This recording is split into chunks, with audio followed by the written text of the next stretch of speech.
welcome. Episode 33. What's that in Spanish? Middle's not here. Trente. Tres.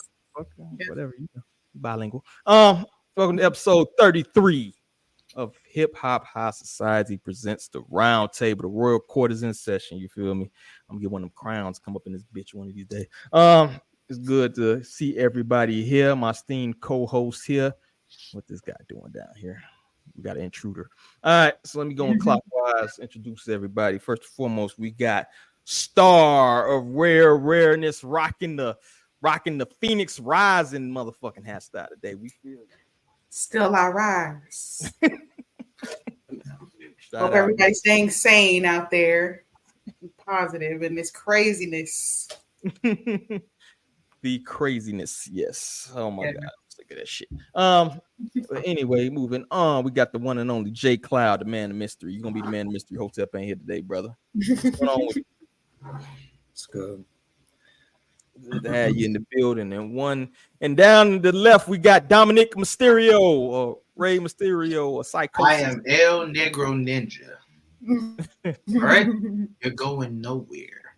I got you for 3 minutes. We got the one and only Southside Gunna. Uh-oh. Hold on. I got something for you today, bro.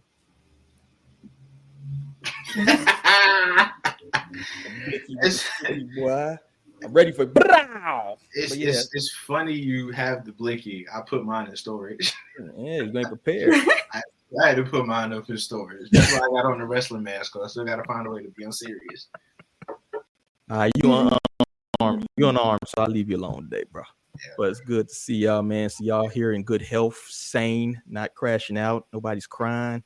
You know, it's a good day. Oh, I done crashed out. Have you seen my activity today? Oh, I've crashed out. I try not to pay attention, brother. I try not to pay attention. A lot. We're gonna put you on crash dummy of the week. Speaking of felons, the one and only Young Thugger, unless you be living on the rock, Young Thug is free. All right. Yeah. He had a plea agreement. Streets is going up. You know, Mariah the scientist hopping on jets, among other things. You feel me? People are happy that Thug is back in the building. So let me pull up the article here about Thugger. All right. I think T.I. also shared some shit too. Yeah, they in the studio together. Young Thug released after changing plea to guilty in Georgia's longest running criminal. That was fucking ridiculous. The agreement, which includes probation and time served, ends the Atlanta rap star's part in a sprawling trial that began with jury selection in January of 2023. Atlanta rap star Young Thug was released from jail Thursday night after changing his plea to guilty. Earlier today, in Georgia's longest-running criminal trial, he averted prison time with probation, bringing a stunning close to a chapter of case that riveted court watchers for nearly 2 years. Why a trial needs to go on 2 years, I don't know, but I mean, the article just goes on to say what we all know. I think he got 15 years probation. Here it goes right here. Whitaker sentenced him 40 years that would have forced him to serve 5 years in prison, but she commuted it to time served. In addition, he must complete 15 years on them papers, which can result in 20 years to be served in custody if probation is not successful. So there you have it. Thugger is home. What are your thoughts on the sentence? What are your thoughts on him coming back? Y'all think he gonna have something for the streets? Oh, we up. You already know what it is. We up. That we look. Let me tell you something right now. The streets of Atlanta down here, I can't express. Like, it's hard to put into words how excited people are that he's out. First and foremost, his lawyer is arguably one of the greatest lawyers of all time, because motherfucker was facing 120. Damn. He went from 120 to 15 years probation. I don't know how that happened, but they was building the case as they was going on. So it's great to see that. And plus, he was actually doing his part of his probation and community service shit too, because his lawyer FaceTimed him, and he's, you know, fulfilling his obligations of his parole to make sure that he's telling the youth, hey, stay away from drugs and guns, stay away from gangs. And he's doing that. So I mean, 2 years is a long time without Young Thug music. Rap game missed him. City missed him. So it's actually exciting. This is more exciting than when Gucci got I'm curious to see what his music is gonna be like when he get out. Is he gonna talk out. Oh, about it ain't gonna change. respecting women and shit? I respect females. Nah, it ain't gonna be. I don't think he's gonna pull a 180 like Gucci did. Gucci did a full 180 and started rapping about like wealth and love and how much he matured and why he killed young Jeezy homeboy and all that other shit. You feel me? You feel me? Like he I don't think Thug gonna be on it. Thug gonna be on the same shit. He can perform the shit. Just stay away from guns and gangs and all that shit. You straight. 20 years is a hell of a motivation. An interesting part, I don't think the article spoke on that, but apparently he asked for permission to do music or collaborate with Gunna upon his release, which a lot of people were saying that, Gunna's a snitch, Gunna's that, Gunna's this and third. How do y'all think about that? Does that kind of, get rid of the snitch label, or he's just, a business decision for Thug? What y'all think?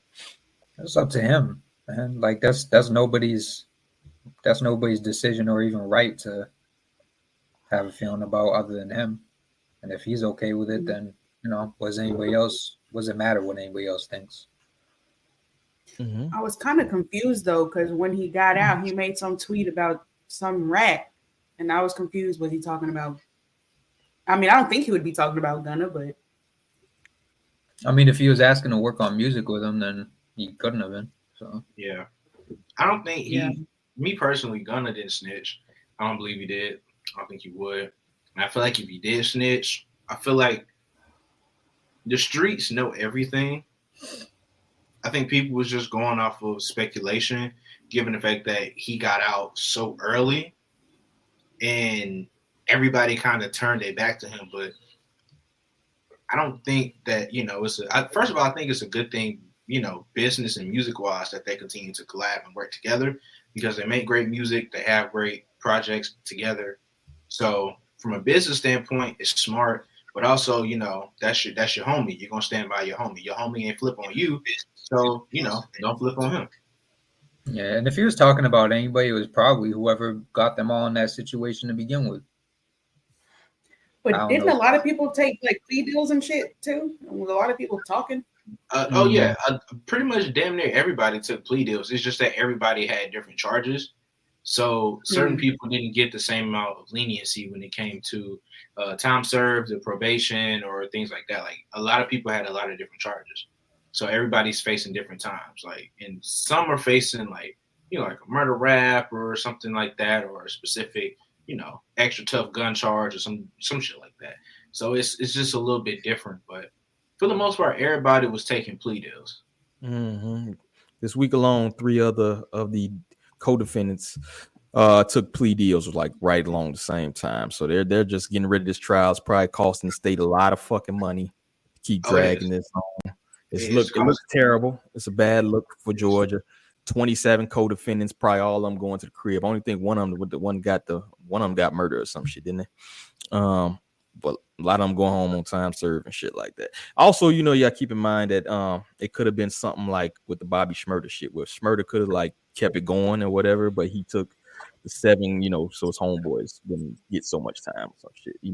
That's something to consider with Thugger shit. You know what I mean? Like a lot of people probably gonna go home by him taking that plea. That's a long time to be on some motherfucking papers, but hey, work some around where they can dismiss the probation early or something like that. I'm sure somebody will make a phone call. So, hey, per his words, he said, "I beat all my cases." Thug said that. He said, "I'm a Mason. I beat all my cases." Oh, he one of them traveling boy. This little his handshake and go home. Mm-hmm. Oh, that shit real though. My granddaddy, I ain't gonna incriminate him. He's gone. But yeah, he came home on some bullshit. So that is a real thing. No, we all know about the handshake. Who's that? It's the man. Him is Hotep. You in here, bro? Yeah, I'm here. I was in there cooking. What's up, man? International man. I mean, He should have did a first day out though. He missed his window for the first day out freestyle. I mean, if he can't talk about nothing that you would put in a first day out song, so it's probably best to do. Everything he would put in that first day out song is gonna get his ass right back in full Right. count. Probation violation music. Don't do that. You just got here.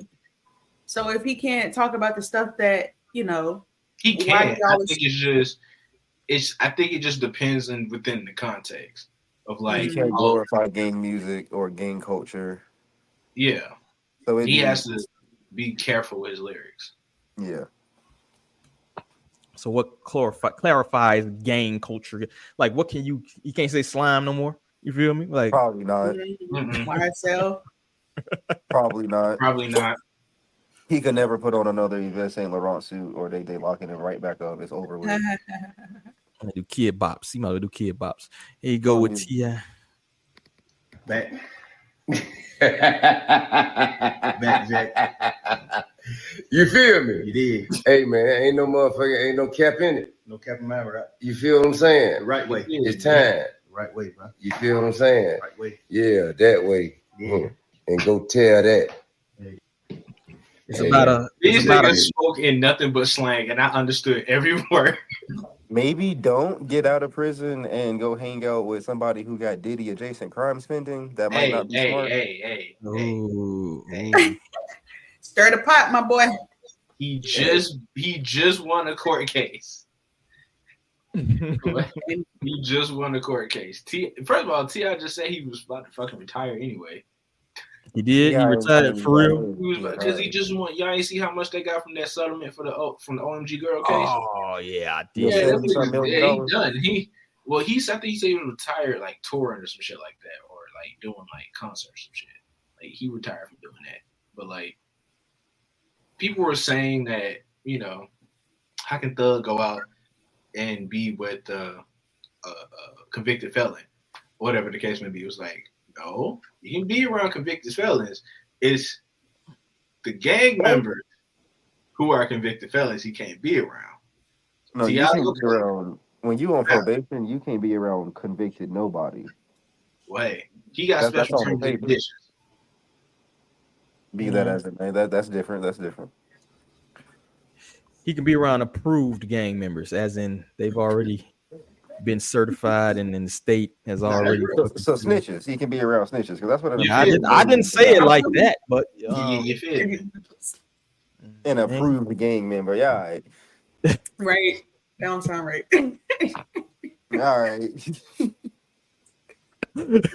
Only the gang members. His permit to bang on niggas. I'm not taking that. But do you think this is a setup? Because, like, given the rapper lifestyle and the lifestyle Young Thug has been living before he went into jail, do you think this is kind of like a setup?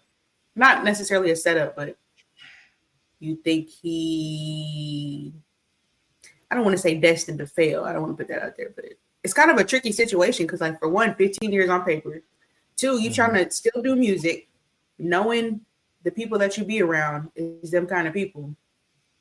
And it's just like, is your music gonna suffer because you're not able to speak on certain things? Like, I'm just very curious to see how this will play out. Because even on the video, he was like, the right way. Please don't get me caught up. Thug got to get out of Atlanta. I don't know what his stipulations are for his papers, but I would say the best course of action is to leave Atlanta. You can't stay in that environment. And then we can't keep nobody in the same environment that got them fucked up in the first place and expect them to turn out different. That's dumb. He needs to take his ass to Utah like young boy. Utah, Nevada. Somewhere. No, not Nevada. Don't go there. You gotta be careful in Nevada. Yeah, but to Wyoming or something. Where was Kanye at? Where was Kanye when he was doing all that recording? He was. Yeah, he was in Wyoming. Who the fuck is in Wyoming? Has anybody met anybody from fucking Wyoming? I know this is kind of off subject, but who the fuck is in Wyoming, bro? They kind of stick to themselves. There's no real reason to leave Wyoming if you got land out there. I'm going to fucking Wyoming, bro. I got 65,000 miles. I'm gonna see what the fuck's out there. If I don't come back, y'all know where to find me. But anyway, what do we think? When is the next release coming, yo? How soon from his release we getting like a track or we getting a full project? Right before the year ends, at least. Probably. Probably for At least Christmas. a single. Or like literally like New Year's, like that week of New Year's. Get a Young Thug out of jail Christmas album or some shit. That'd be crazy. But, We definitely gonna get some Mariah the Scientist features here and there. oh god, I don't want to hear Oh that. yeah. Right. Oh yeah. I've heard that singing. I'm sorry. She fine, but woo, I don't need to do for the fucking music. Anyway, any thoughts as far as like, is he gonna be able to do that 15 years probation? Y'all think some shit might, because he is 33 now, right? I mean, you do kind of, when you get older, shit changes mentally, shit changes as far as your mentality and all that other shit. Or he is really the prime of a man's life, though. So this is why I say he got to leave Atlanta. yeah, that's true. It's true. Yeah, He's not gonna sit in the house with all that money and just sit in the house. That's gonna get boring fast. The best thing that he can do is go to LA. Go to LA, go to New York, go to a big city where you can have a nightlife, where you can have fun. You can still focus on your music. You can still take care of your family. Because Chief Keef left Chicago, went to LA. Motherfucker been good for 10 years. So if Chief Keef can do 10 years in LA, I'm pretty sure Thug can do 15 somewhere else. And be perfectly fine. Like, it's not that bad. But staying in Georgia and you ain't really gotten, it's nothing, you can't go to the metro Atlanta area. Okay, that's nice. You can be in Cobb County, but bro, come on, ain't shit out here. It ain't shit out here in these areas, but white folks. Crackers. Definitely. That's it. Yeah. I think it's definitely worth saying that people staying in their hometown most of the time gets them messed up, caught in some stuff. And then on top of that, like, could he potentially have a target on him because of all the stuff that went on? Sure. I mean, yeah, there's so and much he's stuff probably going under a on microscope right now too. Oh yeah, the feds on his ass, but that's about it though. Like, there's so much stuff going on. They want him to, obviously they want him to fuck up on his probation, but that's why I said it does behoove him to just go somewhere else. Like 33, go set your life up somewhere else. Like, just because you move to somewhere else doesn't mean you still lose the nature of your city. It's not like you can't come back. Like, if people get married or have special events and things like that, you can come back to the city. You just can't live here. And that's like, I ain't gonna hold you. First chance I get, I'm getting the fuck up out of Atlanta. Like, nigga, you gotta get out of jail free card. Take that shit, nigga, go. Yeah, bro. I said it's somebody who ran from Chicago. I ain't run, but I left Chicago. Fuck that. Yeah, it's time to go. Time to go. Time to go. But yeah, I feel you, and I definitely agree with all you're saying. Like, I think it's definitely, and then he is talented enough where he can do music any fucking way, right? He doesn't make like that vibe music where he has to be in this certain environment to make good fucking music. He can actually do that shit anywhere. You feel me? Somebody who actually got talent. So that's the way I feel about it. But that's all I got on Thug. Y'all got anything? Any final statements from anybody? Good luck out there, black man. Do it the right way. The right way. Right way. On to our next segment. It's not so pleasant. I'm not going to show the actual video from the incident, but legendary rapper Buckshot sends a statement. Apparently he was attacked, violent assault. The video, if you ever seen the video is pretty gruesome, pretty brutal. I wouldn't recommend you watch that. But he was attacked in his actual hometown in Brooklyn. The clip went viral. This article speaks on that. The brutal clip made its rounds over the weekend, shows the Black Moon member hunched over on the ground asking for an ambulance. He was later he was hospitalized. In a statement issued to All Hip Hop on Tuesday, Buckshot thanks his fans for the concern and vowed to be brought to justice, which he says part of an ongoing dispute. To all my friends, fans, and supporters, thank you for reaching out during this difficult time. He said, recently I was the victim of a violent assault involving multiple individuals armed with weapons, including handguns. This attack stems from ongoing disputes over my property, where I'm the rightful owner, but I faced issues with unauthorized occupants who escalated the situation to violence. Basically, he has squatters. You know what I mean? That's basically what beef with squatters went down. So it goes on, to speak. But after the incident, I heard seen multiple videos of people asking for justice, street justice, wink, wink. You feel me? What do y'all think about this incident with Buckshot of Black Moon? And in general, I think a lot of crazy shit been kind of going on in New York lately. So I know we got a New York resident here, I believe. So what do y'all think about that whole incident? Dude, this shit had me fucked up. Since I saw the video, and there's more than one video, but I seen that first video and I'm not like the crying type, and I didn't cry, but that shit, just because I grew up on Boot Camp Click, I grew up on Wu-Tang, and Boot Camp Click is if you've ever spent a good amount of time in New York, and yeah, man, this was fucked up because it was squatters, and this was a property that he owned, and Rock from Helter Skelter spoke on it a little bit. At first when the video came out, people weren't even sure if it was him. That's how unrecognizable he looked. And it's just it's like this man has gray in his beard. There was no excuse for what they did to him. And it was young dudes. It was young dudes, because in the other video, they were basically approaching him, calling him a snitch and whatnot, because he called the police. He tried to get them out of there. And knowing what I know about the dude, he most likely approached them beforehand, on something yo, y'all can't be here. And how young dudes are, they're not going for that. So then he had to do what he had to do, and let somebody know. And yeah, definitely. He's 50 years old though, so it's calling him a snitch is yeah. I want to know what people get out of beating. What do you get out of beating up an old person? Come on, you don't earn no stripes for that. Because it's this generation. This generation these new niggas don't have no respect, and they don't care. The thing about it though is in his own city, and it's it's y'all. I don't think they knew who he was. No, but they're definitely gonna know who he is after this.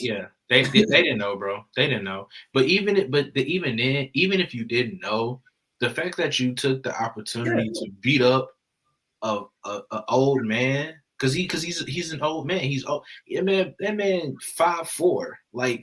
He less. I think he less than $150.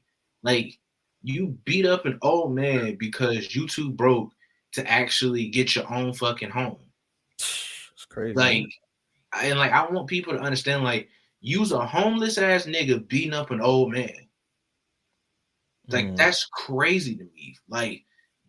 His name and legendary status, that shit go out the window when you just realize that's a fucking human that you just beat for absolutely no fucking reason. Mm-hmm. That's ridiculous, bro.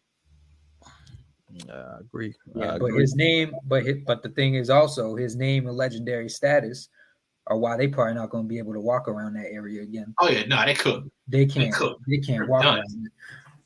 Yeah, facts. And here goes the video you mentioned earlier. Like I said, this one's not too bad. It's not the beat. I guess it's beforehand because it's the same outfit. Yeah. Don't even try it. You a snitch.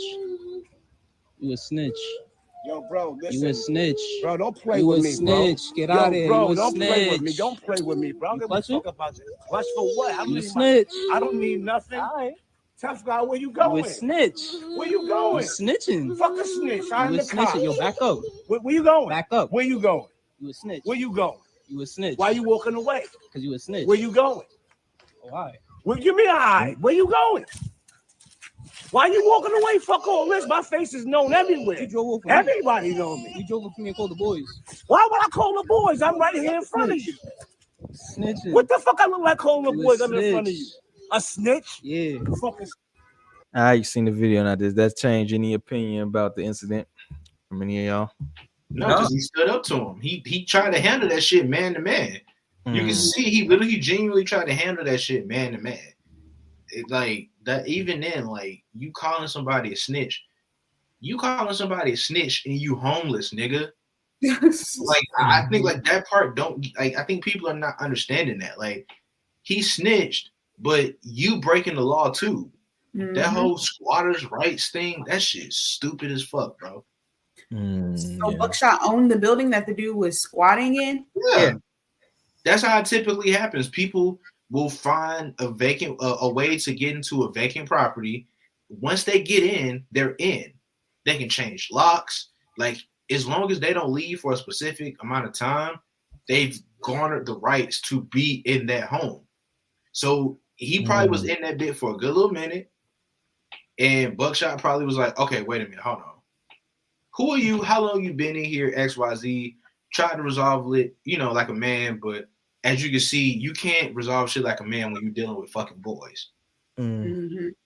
They're too emotional. Mm-hmm. Yeah, it's like you don't know who else is in that building. It could have been like old people. It could have been people with kids. Like, so it's like, you can't just leave shit like that and let it be. Right.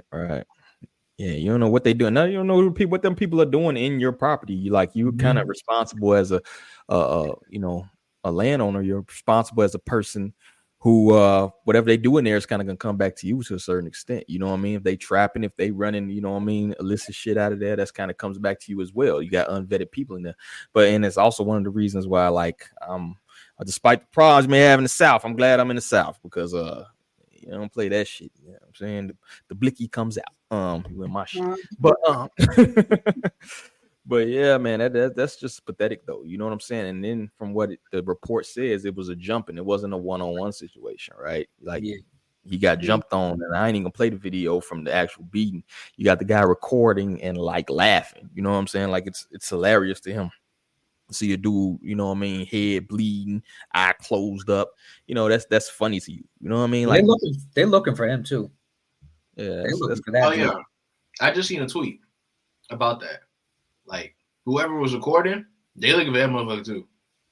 Yeah, shit. Sometimes it'd be worse than the fucking action. It's like the action you can at least say, it was a crime of passion type of shit, right? You OD, right? You out of control with it, right?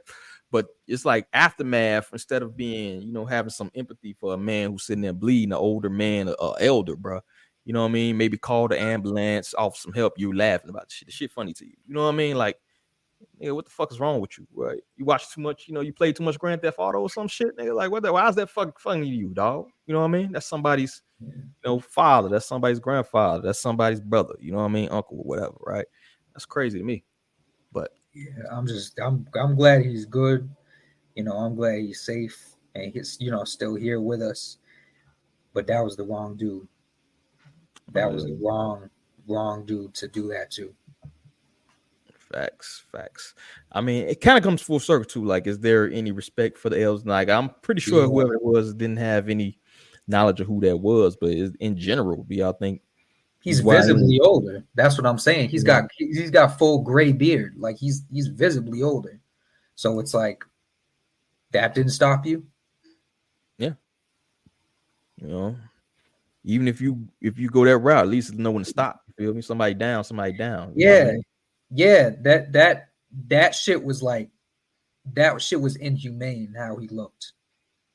That was like inhumane to beat somebody like that. It was really rough, bro. That's rough. That's trying to kill somebody. That's you trying to kill somebody. Yeah, I think the response has been good though. I've seen a lot of the OGs in the game like release statements. A lot of people sending the wishes. You know what I'm saying? A lot of people like, yo, we would come to New York right now. You know what I'm saying? So I think the response is says a lot as well though. You know what I'm saying? Like you definitely respect it.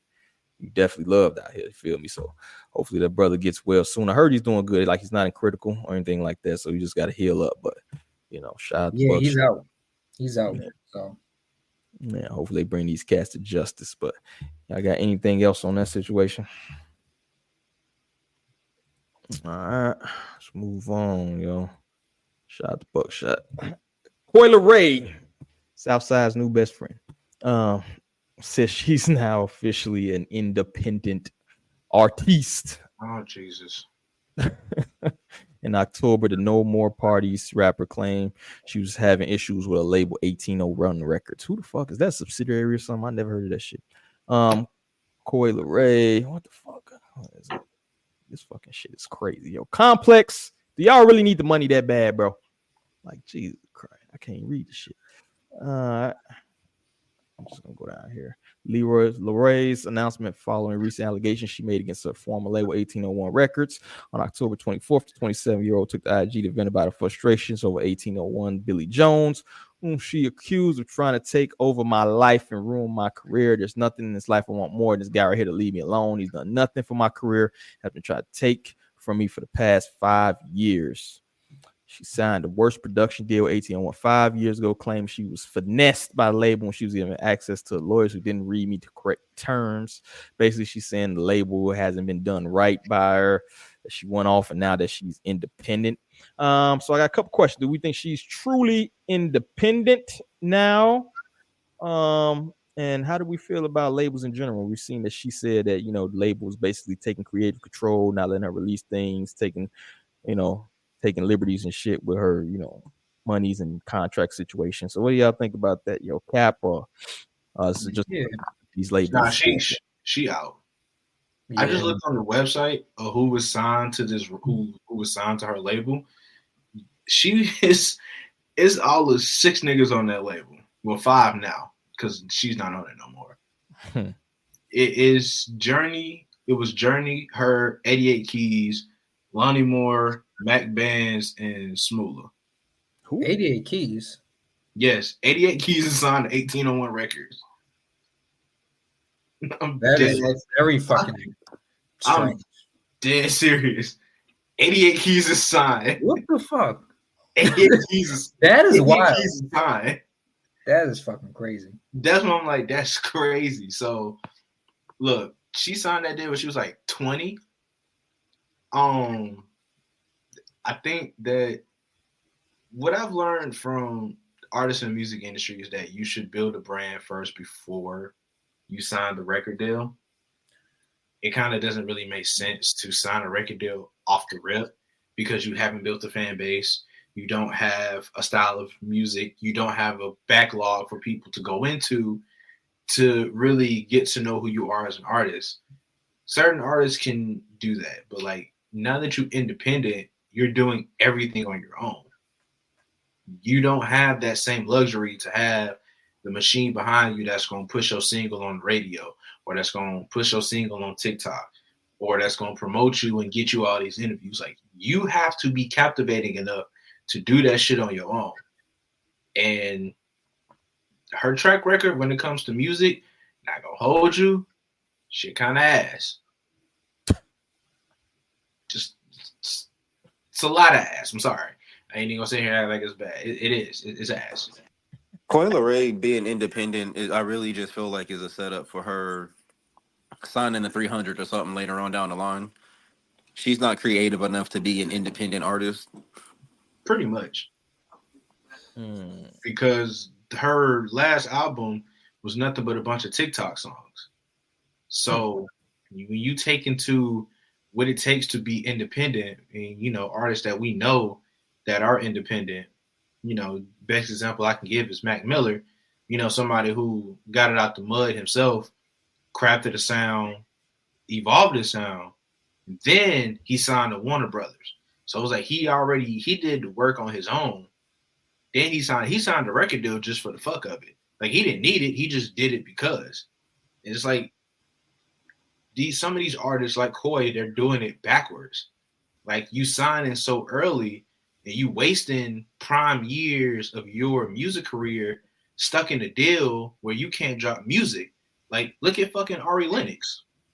Like this should be a time where you constantly dropping music, you constantly going on tour, you constantly popping up on people's interviews, whether it's a magazine or something. Like your label is going to prevent you from doing that because they only want to focus on certain people at a time.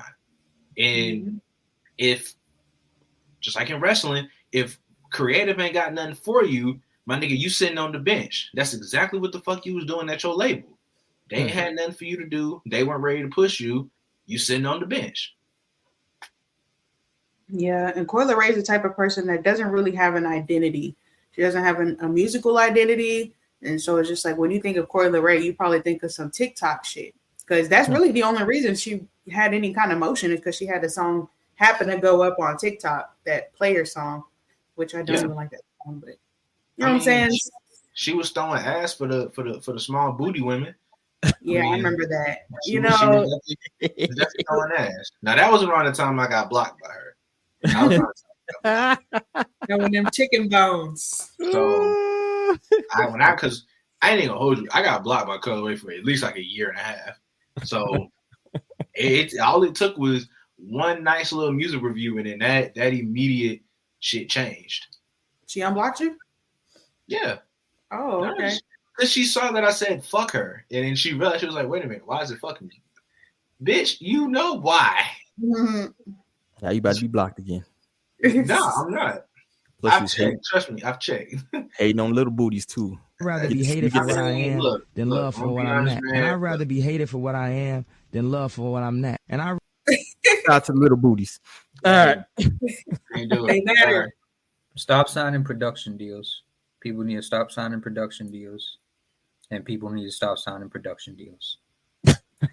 People need to build leverage first. Build leverage. Yeah, but production deals are like especially predatory. Like those are. What's a production deal? Okay, so it's like it's kind of like a deal structured to get your music like certain places, and after, like, if you sign a record deal, they take a large portion of everything. So it's like you're in a deal before you're in a deal, and then when you get a deal, you're getting like far less than a person who just signed a regular record deal would get. So it's like it's cutting the piece of the pie. You're cutting that in half. So it's like it's just a very getting taxed twice before you've motherfuckers be getting taxed twice before they've even had 2 albums drop. It's crazy. Like you get like, and that's why people be always trying to tell motherfuckers like, bro, when you get that one hit song, stop signing a deal as soon as you get it, because you sign that one deal, get that one little measly ass $500,000 cash advance, which ain't nothing but a loan that's supposed to go to the making of your album, and you don't do nothing but blow the budget. And when you actually put out some shit that don't sell, now your ass in the hole. Yeah, and the reason production deals are so predatory is because everything that you can get from a production deal, you can seek out yourself.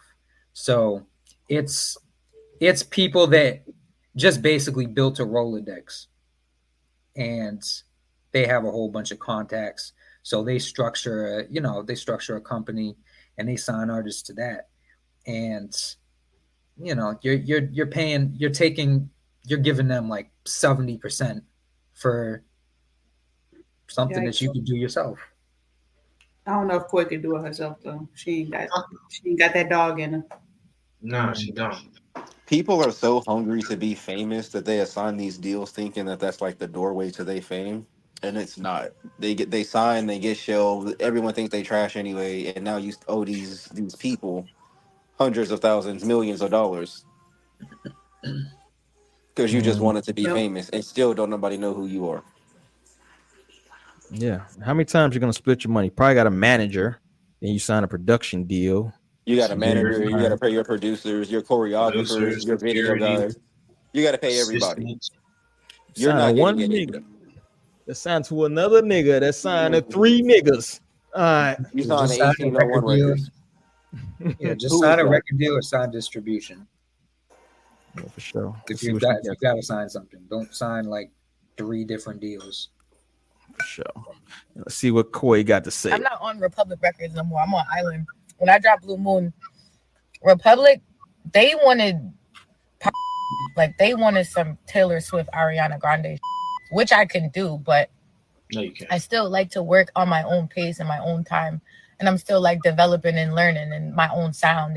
So I felt like it just, the Blue Moon they didn't like. I wouldn't say that they didn't like, but it was something that they felt like they didn't want to put no money into. So when I got to come out my pocket and put my own money into my own music, you got to make real life decisions. Hello? Ma, where you at?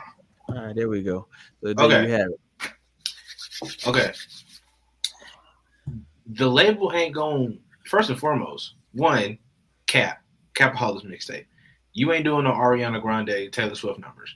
That's number one. You cannot sing like Ariana Grande. You are not as popular as Taylor Swift. Capaholics. 2, there's no fucking way that you truly believe that your music was good enough for them niggas to invest in. Because if it was, trust me, you wouldn't need to get out your deal if your music was that fucking good. 3, why the fuck are you trying to craft and hone the sound? You are damn near 30. You should already know who the fuck you are before you sign a record deal. Mm-hmm. The fact that you have to still craft and hone a sound when you've released, 3 albums at this point? Who the fuck does not know who they are at this point? You can't be 3 albums, even 2 albums deep, and you don't know who you are as an artist. That's crazy. To me, she's the type of person I was like, I want to try music. And then it's just like, you just start from kind of ground zero, not having no development. And you're developing while you're in the spotlight. In the door. Yeah, you've been Xeno Kid. Well, she's better than him. She's better than him. That's not saying much. It's really not. Yeah. But yeah, I think that's kind of like you want to try shit. It's almost like, like you dabble. Just because you have the connects, maybe he can make a phone call for you. You know what I'm saying? Get your foot in the door. It's like almost some Nepo baby shit. You know what I mean? Like, I hate to say that, but it appears to me like, do you even actually give a fuck about the music that you make? Like, when did you start making music? Like, when did music become 16 relevant? It's literally in the bio on her profile for the label. That's kind of late in the game. She started making music at 16. I know people was writing raps like 5-6 years old. You know what I mean? Like, so, it's like, did you really give a fuck? Because that's just something that appealed to you. Some of you make a quick lick off of. You feel me? So I don't know. I can't judge on that, but I don't know. She been signed for 5 years, 5-6 years. That's insane to me. Mm-hmm. And for somebody like a Coi Leray who is about a good amount of work as you could for someone at that age, there's been no growth. There's been no there's been nothing to improve upon. Like, she is 4 albums deep at 27, and she's still trying to find her sound. That's why you don't sign record deals that early. That's literally why. PSA to the artists out there: don't be so thirsty to sign a deal ASAP.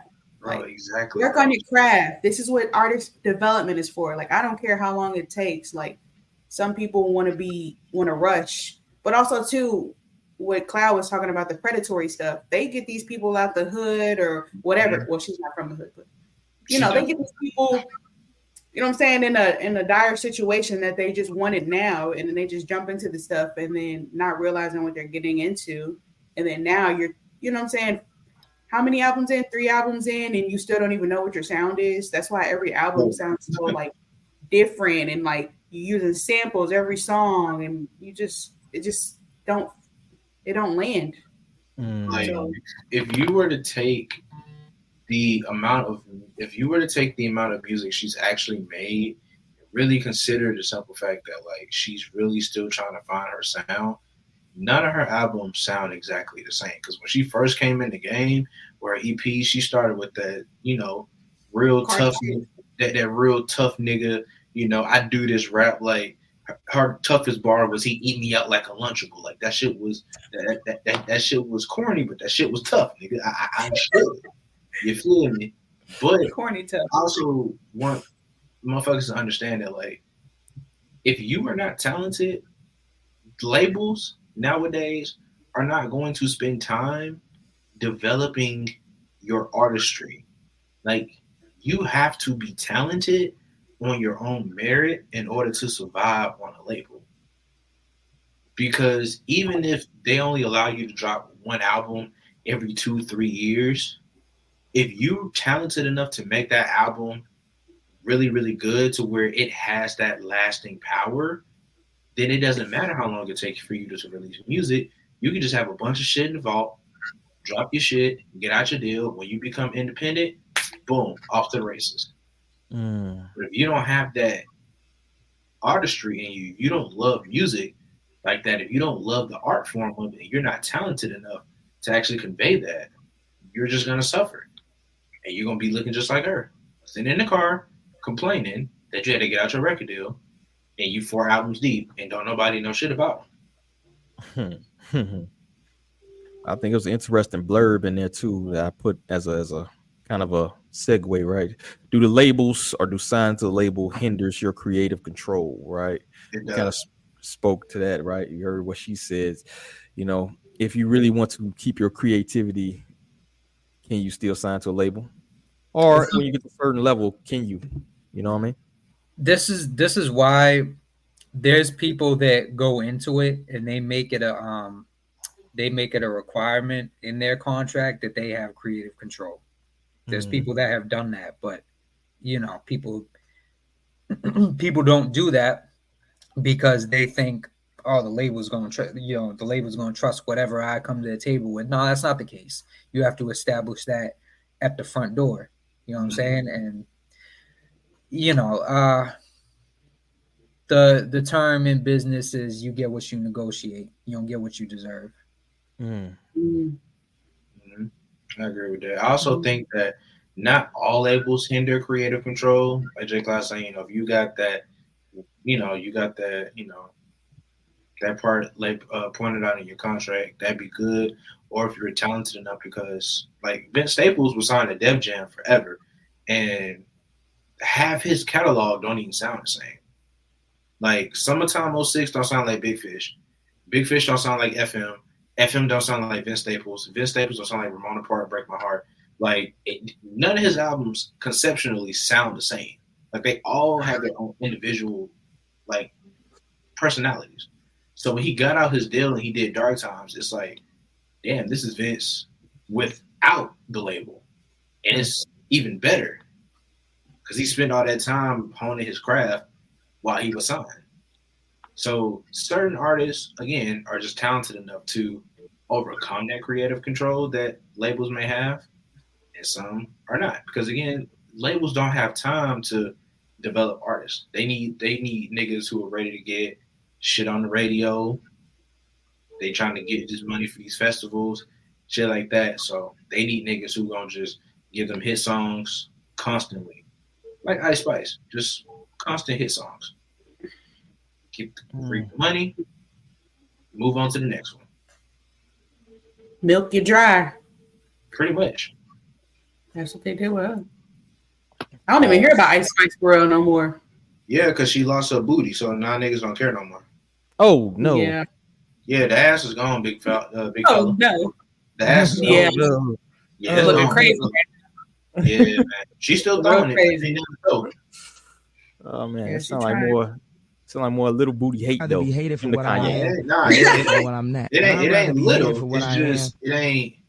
it ain't she stopped eating yams and collard greens. That's what cornbread. That's what happened. She went on a diet. She on that old diet. The mad Southside. Yeah, she went on a smoothie cleanse. She started, instead of eating collard greens, she started eating spinach. That's what happened. So, any last thoughts on Coi and the independent movement? It was something else. Oh, one more thing, yo. Are people using the term independent as kind of a clout thing, right? Yes. In a sense, yes. They're making it sound like they're a fucking free agent in the NBA. Yeah, like the horse. I'm a restricted free agent. I can sign anywhere, or you just be unrestricted and do whatever the fuck you want till the team pick you up. It's almost like, oh, I'm independent. I don't have the machine behind. It's like a way to disavow. If you have a distribution deal, but you're still claiming independent, I would consider you a restricted free agent. But if you're just fully independent, you do everything on your own, then you're unrestricted free agent. That's how I kind of look at it. I don't agree, but I mean, I'm biased, so. At least you're honest. Yeah, that's my way of trying to understand it in a sense. I don't have the same benefits as like a Vic Mensa or any shit like that. So. Oh yeah, okay, that makes sense. Makes sense. I mean, there are certain rappers out there that be claiming that they independent, blah, blah, blah, blah. But it's just like, if you got the machine backing you and throwing you everywhere, are you really independent? Because you are utilizing the machine. To me, that's contradictory. Like Megan the horse, for example, she always talking about I'm independent and stuff like that. But it's just like Rock Nation is putting you down everybody's throat. Like, I don't even think it's Rock Nation at this point. I think she's just like, she can walk into any room and sign some sort of sponsorship. She is very marketable. Kind of elevated. She's elevated to a point where she is very marketable. Yeah, true. Ain't nothing like a thick girl to sell you some Skittles. I'm just saying. But like independent though, and you getting paid to be at political rallies, and you know what I'm saying? Like, shit don't add up to me. Some stuff don't add up to me. Like, how are you independent but you still taking orders? Because she don't have no direction. That come from watching the documentary. I got the cliff notes. That just come from her not. Yeah, I watched that shit on the protest. That shit just come from her just not having anybody. Like, her circle is tight, and she already a shitty judge of character. So we already know that. So she kind of don't really have that person guiding her that would have her best interest at heart all the time. Because at first, she had Carl Crawford and all that shit with her original prior label and shit like that. So when she got out of that, it's kind of like, well, now she with the Rock Nation folks, and they kind of keeping her on task because, they don't need her drifting off and creating more issues. We don't need any more of that. I don't want another fucking documentary about her getting shot. I don't. So, a managerial deal. Okay, we talked about distribution deals, but like a managerial, because she's managed by Rock Nation. She definitely has a managerial deal. Is that not considered? I'm just confused because, like, I feel like we blurring the lines here. I mean, but music itself is kind of a gray area, certain parts. Yeah, it's all gray area, and it's really kind of all of how you kind of can relate to it and understand it for yourself. Because what's independent to one may not be independent to another, so it really just depends on how you look at it and how you view it. Yeah. Yeah, it's all management, because I could have like fucking Rick Ross could manage me, but that wouldn't mean I'm necessarily signed to MMG. You know what I'm saying? That would be so it's like but I would have access to, because he would give me access to his resources, but I still wouldn't be an MMG artist. I would still be independent. So it's you wouldn't be independent, that kind of situation. Huh? Yeah, but you're getting yeah, no, you're getting help, but that's just because you're just using you're using the resources given to you, but you're not actually signed to them. It's just like, I mean, you could say that for like anyone who has a manager, though. Right. It's just that he would just be a more. It's kind of like when Nick Cannon was managing Amber Rose. It's kind of like it didn't really make no sense. Yeah, y'all missed that. Y'all missed that phase. Yeah, Charlamagne and them asked him about it and everything. Yeah, man, I missed that phase. But yeah, it's kind of like that. Like you're signed to someone that's a bigger artist, or someone who's kind of known, but you're not necessarily signed to their label because Nick has a record label, Incredible Records. So it's like you're just using his resources because he's just your manager. Not necessarily, you're not signed him as an artist. You signed him as a manager. Like that's like that type shit. Mm-hmm. It's a lot of gates to cross when you try to get into that realm where you kind of need to play. There's no way you can cross into a certain level of being an artist or a certain level of artistry without having to play a little game. You know what I mean? Like you're gonna have to, these certain people who have this distribution, certain people that have the management locked up, certain people that can get you certain clubs, get you played, certain spins and shit like that. You're gonna have to play a little ball, pause with them in order to. Yeah, that was crazy, fella. That wasn't I hit the pause at the right moment, bro. That was bonkers. It could have been worse. It could have been worse. It could have been much worse, but that was. If I didn't say pause, y'all wouldn't even cut. Than love for what I'm not, and I'd rather be hated for what I am than love for what I'm not. And I tell him, Kanye. You got pause in the soundboard. Oh yeah, we do need a pause. Yeah, we definitely need a pause. We're gonna have a pause. I gotta cut up some clips, make sure we don't get a copyright infringement, but it's coming. All right. I feel like signing Nick Cannon of all people is a horrible career decision. Well, that's why they still on Wildin' Out, big bro. That's why they still got to do shows on Wildin' Out, and that's why you don't know Justina Valentine dropped a single like a month ago. Aww. Might end up What's being crazy? The sad part is really not that bad. I've heard worse. It's not that bad. She's not that bad, bro. I've heard her rap. She's not bad. She's not bad at all. It's just that wilding out for 10 years is gonna hurt you, bro. Like you're a wilding out rapper. Here we have it. The next. It finally happened. Are y'all excited? We got the hot boys. They the hot men now. These hot middle-aged men. Fucking pause. Yeah, that was pretty bad. I was waiting on it. I was just gonna let it play out. Just let it see what happened. Anyway, nigga, we finally had the reunion happen at Lil Weezyana Fest 2024. Did any of y'all get to check out the performance and shit? No, because I only caught the clip where he was bitching and complaining about not getting the Super Bowl. Oh, it's coming. Yeah, it's coming. The clip is coming. I've seen some clips making fun of Lil Wayne's performance. Yeah, Wayne is. Here we go right here. He spoke about the Super Bowl after the performance. Here we go. I want to be that moment. I said to myself, I want to be on stage for the Super Bowl one day in front of my mom. And I worked my ass off to get that fucking position, and it was ripped away from me. But this motherfucking moment right here. They can't take that, man. They can't take that from me. Ladies and gentlemen, make some noise for yourself for being amazing. Music. Oh, that was on Amazon Music? I didn't even know. Mm-hmm. Man. All right. There you have it. It was ripped from it. He gave a Martin Luther King I Have a Dream speech for not getting the fucking Super Bowl. Ain't that some shit? Can we please be honest for a second and say that this is the most performative bullshit we've ever seen? I don't even know if it's performative. I think he's really just like being a fucking crybaby. And we need another Jay-Z album. Bro, but my thing is, I'm going to be honest. I don't think he was even an option when it came to picking who was going to perform. I don't even think he was an option.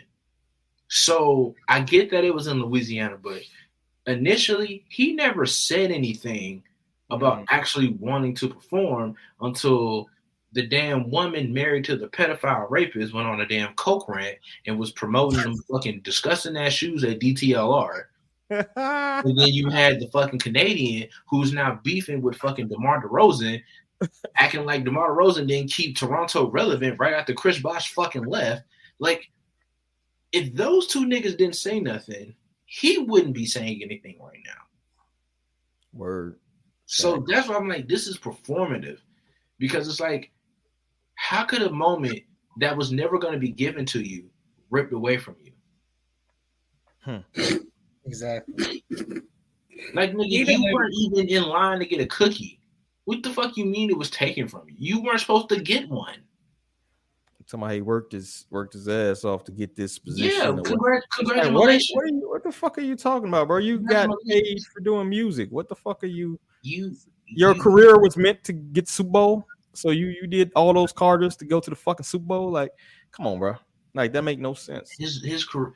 First of all, if Jay-Z wasn't even in charge of the performances for the halftime show, again, you would have never gotten on that stage.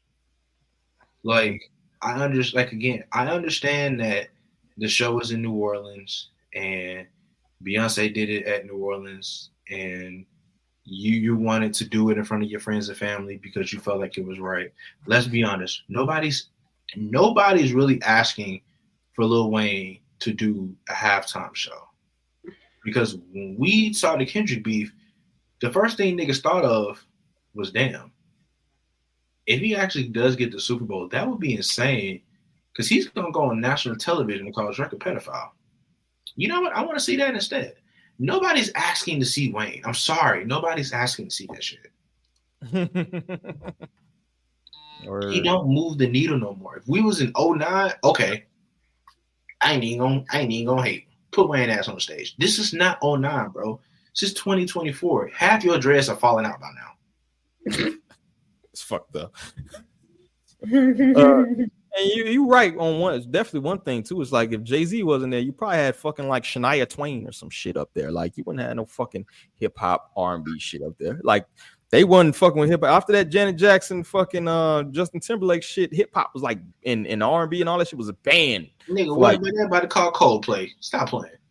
Nigga, they was about to call Coldplay. They was gonna call up there or some shit. It wouldn't have been no call One Republic. They was gonna do a whole animated halftime show with the Gorillas. Stop playing. Yeah. It'd been the Swifties. It'd been the Swifties up there, dog. Man, they was not. They was in the NFL can't even afford Taylor Swift. That's why they wanted her to date Travis Kelce so they can get a discount. Shout out to professional Morgan Waller hater. None of them white folks gonna care about a Hot Boys reunion. A lot of black folks don't care about a Hot Boy reunion. Obviously, bro, we don't care, bro. Y'all don't like. We got excited to see Juvenile do a Tiny Desk, bro. We don't care about the reunion, bro. Yeah, it's funny because when BG got out of prison, we made a prediction. We was like, man, they're not gonna have no reunion. So it's kind of funny to see now it happened. Because nobody was expecting. BG was on stage, right? BG was on there, right? Yeah, all of them was there. Everybody. Yeah, I will play the other clip, but they got music playing. I don't want to get us clip, but yeah, then they also didn't even really hype up the performance like that. I wonder, was it like a last minute shit? I wonder, was it like it may have been, but they didn't hype it up like the pop up concert. Like, they hyped that up when Kanye and Drake did that shit out there in LA at the Memorial Coliseum or whatever. Larry Hoover? Was it Larry Hoover? Yeah, the Free Larry Hoover shit. Like, that shit was hyped up. Like, Amazon hypes up their concerts. Amazon does a very good job of hyping up their concerts. So the fact that really no one really kind of like paid attention to it, it kind of shows like the level of care. Because like, if it's not drawing numbers on Amazon, they're not putting that shit on fucking Fox or CBS. Because I think Fox is hosting it this year. If I'm not mistaken. Was it me or did the crowd seem kind of weak, kind of dead a little bit? Well, it's Louisiana. Where was your energy? It's Louisiana. You ain't really jigging. You ain't really doing nothing. You feel me? Unless niggas was all high and shit. Well, that too. I'm pretty sure it probably smelled like Wiz Khalifa's closet. That probably was the end of the night too. Yeah, keep motherfuckers probably was burnt the fuck out by the time, you know what I mean? All that shit was over with. You know, he known for showing up on stage late and shit. Yeah. probably was a hit. But yeah, do we expect a tour? We're gonna get an album out of We this? ain't getting no tour, no album. We ain't getting none of that shit. Yeah, we ain't getting none of that shit, bro. We ain't getting that shit. But last time we got a Wayne album. Would you listen to an album? If Hot Boys drop a new album, 2024, 2025, whatever, you listen. Yeah, I don't think people's gonna listen to Wayne that. is at this point where he strictly should just do features at this point. Like the need for a Wayne album at this point in time in his career, because he doesn't really work with like new age producers or producers that can really bring out the best in him now. Just stick to doing your collab albums or just doing features. Don't do no solo project. If you're gonna do this, if you're gonna do a Hot Boys project, please, for the love of God, don't take over the show. Give everybody a chance to do something. Especially Juvenile. We care about Juvenile a lot. Facts. All right. So anything last thoughts on Wayne, the Super Bowl, his rant going on? All right. Amazon Prime's on the come up though with these little concerts they've been doing. Oh yeah, man. Great replays too, man. Good quality too, bro. Nice. Oh yeah, the Powerball concert was excellent. I watch that shit all the time. Yeah, I think it's a pretty good price. I played for the Prime. I think it's like $13 or some shit, $15, something like that. Yeah, not a bad deal for that. Fuck YouTube though. But yeah, not a bad deal. Prime Video got some good TV shows too, man. Just FYI. For sure. I need to see if Aqua Teen's on there. Y'all ain't see, hey, shameless plug, man. Y'all need to watch Reacher. It's a good show. I'll check it out. Reacher. Right. Yeah, man. You ever seen Blue Mountain State? Your boy Thad Castle is the main character. Okay. So shit, let's go ahead. If people aren't aware, we do album reviews. Is one of the main things we do here. So I'm pull up. We don't have the counter to your review, but we're gonna pull your review up outside. Yo, you got the Freddie. That sounds good. Freddie Gibbs. You only died once. So you gave this one a 9.3 out of y'all been giving some high ass scores, man. Has the music been that good or y'all just been fucking? I personally believe music has really been that good. Like, think about it. I gave Coi Leray like a 6 and almost a 6.5. Like, if I'm doing that, music is actually good. It's actually really difficult to like. I gave Drake a good score review this year. Like, Cole's got a good review. Like, it's just been a lot of good music. I've actually wish I could actually get to more of it. But what I will say about Freddie Gibbs before I go deep into the review is that Freddie Gibbs has damn near flawless discography. Flawless? Damn near flawless. It might be one or two albums that may not be like, you know, top of the world type shit, but like Fetty, Alfredo, this one, Pinata, like he got some hits, bro. He got some hits. So like with this, that scary type feel, it's just a nigga from Indiana just rapping. Just giving you bars. Just nothing but bars, bro. Like, and it's to the point to where it's like he has this method where he's gonna get you that good, clean production, and his production doesn't overshadow his lyrics. So you have an artist where the beat does not take over his personality. You know what you're gonna get out of him. He out rapping a lot of your favorite rappers. Point blank. Like, I don't care if this nigga got jumped and they was calling this nigga Freddie Gibbs, bro. I don't care, bro. This nigga can rap, bro. I don't care what he do in his personal life. That's on him, bro. I don't care. I don't care what he do in his personal life. But when he get in the booth, niggas cannot touch him, bro. That shit is insane. It's genuinely insane. So it's not, like I said, it's not my personal favorite album. I know Malik gave it a 10 out of 10, but he gave it a 10 out of 10 before he even listened to that bitch. So yeah, I'd say that with a grain of salt. I listened like 4 or 5 times, and I was like, all right. By the 5th listen, I was like, all right, it's a 9, but I need to figure out like how deep of a 9 is it. And I was like, all right, 9.3. 9.3 was kind of where I settled. Where it's like, I had to compare it because I'm at the point now where like my list of the best 100 albums is done. So like now I'm just like I'm finding spots of where it's supposed to go. I was like, this is an album where it's like, oh, it's a 9.3, it's really good, but it's not worth the top 10 spot to me. Is shit, I don't even think it's worth. I don't even think it's gonna be top 20, if I'm not mistaken. If I look at the best, 9.3. Yeah, 9.3 is literally number 22 on the list. Like that's where he is. He's 22. Like this album's that good. It's not even the top 20. That's crazy. Very great. I say, to me, it's like all these dudes was signed. Jeezy at one point had Freddie Gibbs, he had Payroll Giovanni when he's with Dope Boy Cash Out, he had YG. It's like, bro, you couldn't make a successful label from that fucking like roster, bro. That shit's kind of crazy. He didn't need nobody else. He had those three. Yeah, but I'm saying those three, like you couldn't make it. You know, they go Malik right there.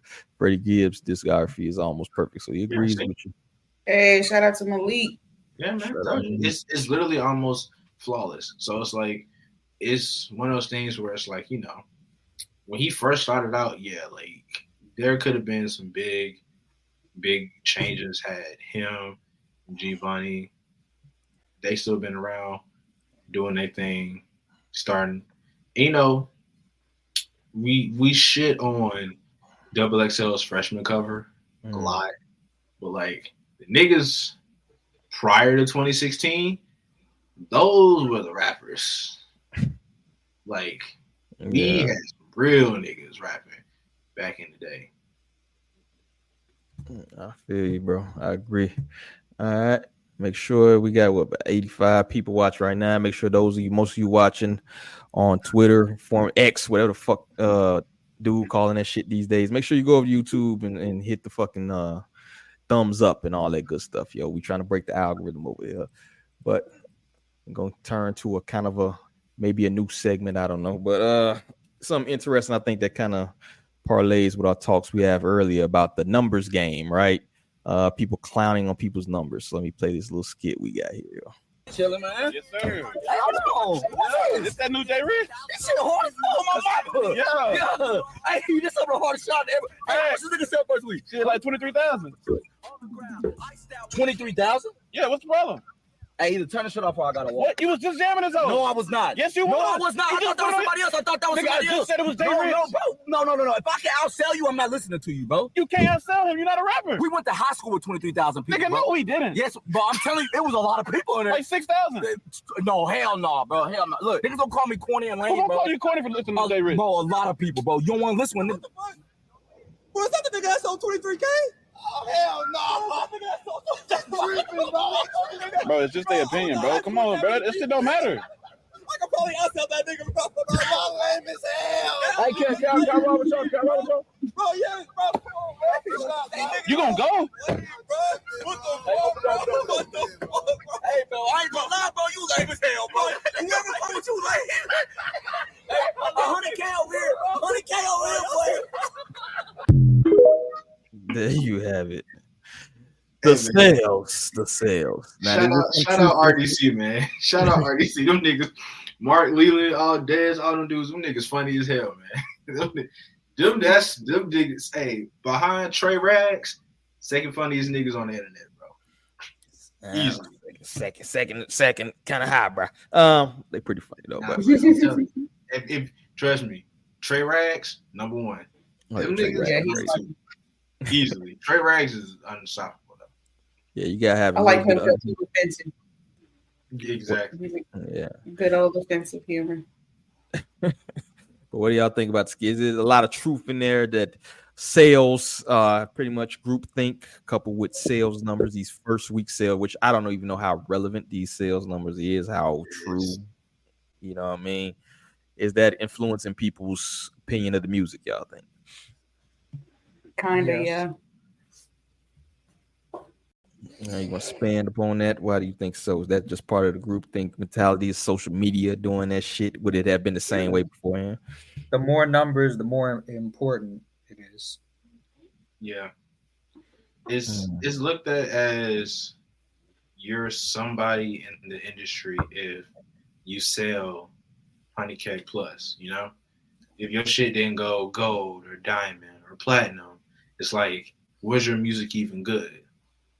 Yeah. Because when, you know, especially me, when I'm having to, you know, talk about rappers and things like that and introduce people to music and shit, and people bring up their numbers, like, you can debate anybody on, you know, so-and-so is not a good rapper. Oh, but they sell 250K. Oh, they on the Billboard chart, like their music selling, so it's like clearly people are fans. I'm like, yeah, but just because it's the music sell don't mean the music is actually good. Facts. So that's really the only thing. It's like motherfuckers think that like if you don't sell, you know, top of the line, big mainstream numbers like you're supposed to, 100K first week, that your shit trash.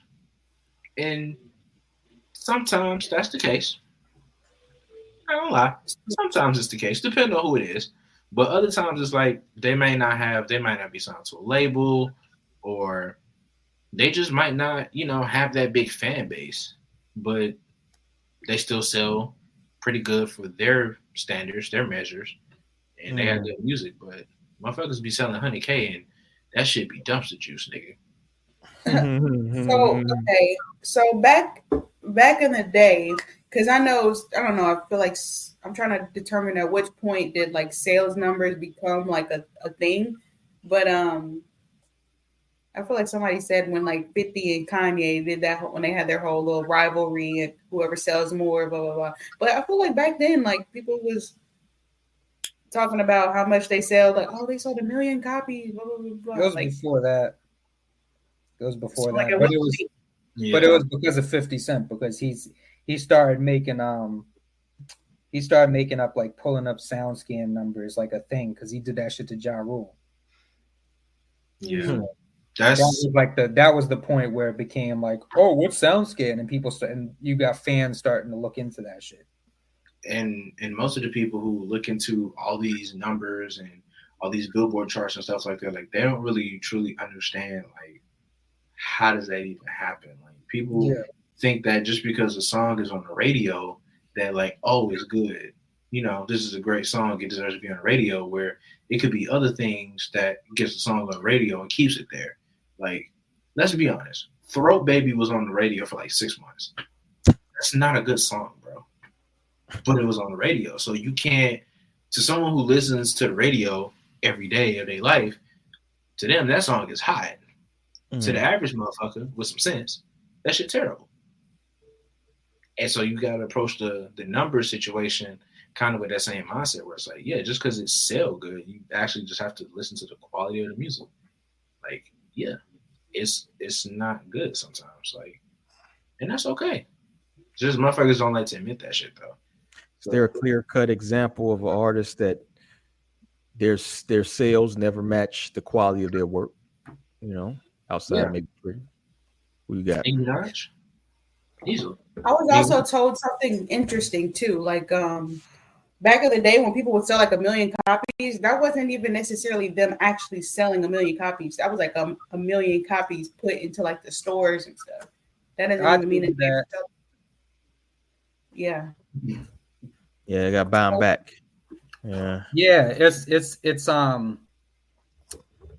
it's basically how many were manufactured and they distribute them to, you know, stores and whatnot. How many were ordered out?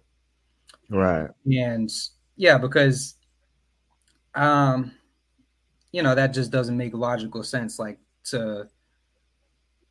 all the CDs that were like sold are tracked like individually. That never, you know. And there's still people to this day that don't know that that's how sales numbers are calculated. Yeah, it just depends on like specifically when it comes to, you know, the sale numbers is one thing, but if you're going platinum or diamond, it's like, really, bro, like your shit has to, you gotta pull like a Nelly type shit, or you gotta be like Soulja Boy in 06, bro. Like your shit gotta be constantly playing hot in the streets.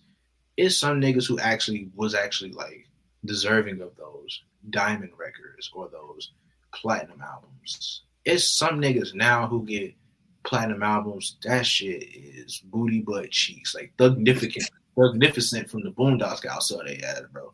Like,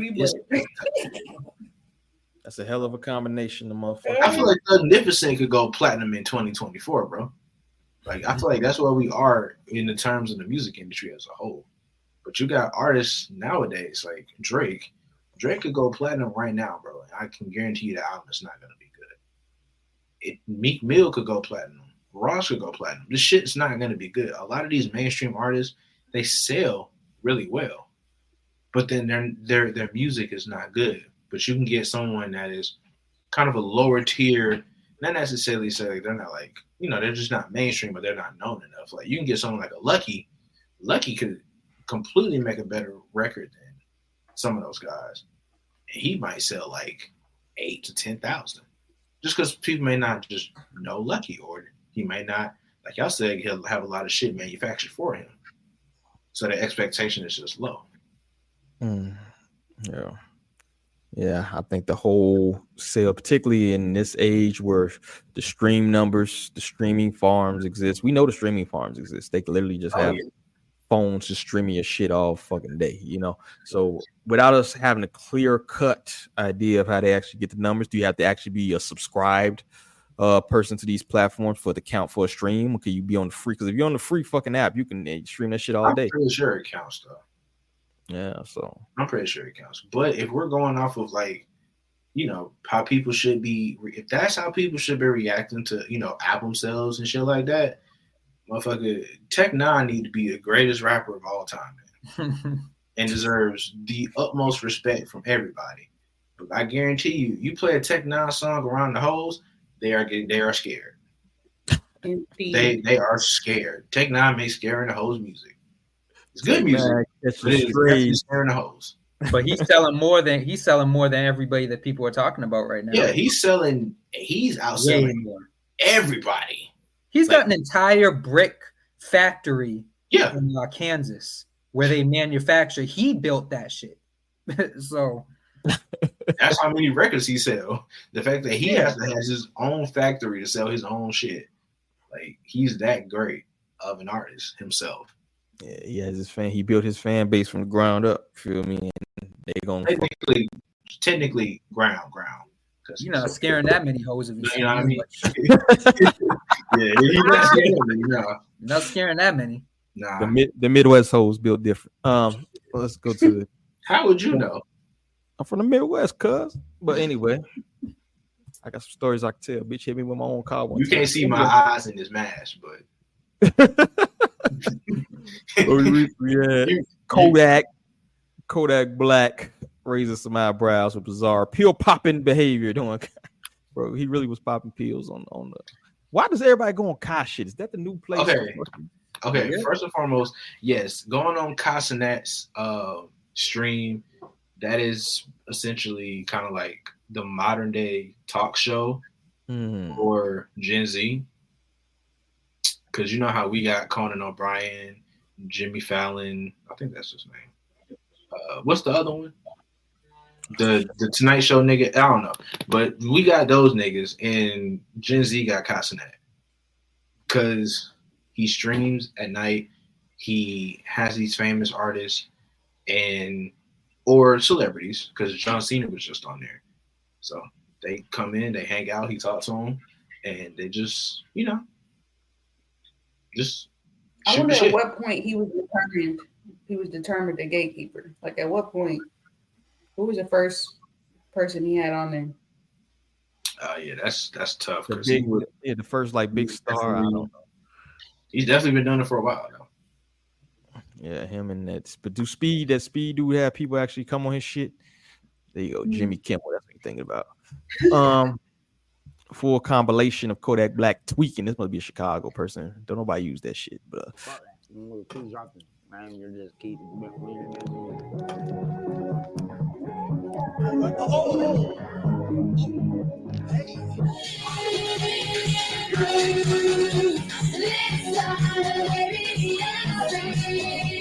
was that?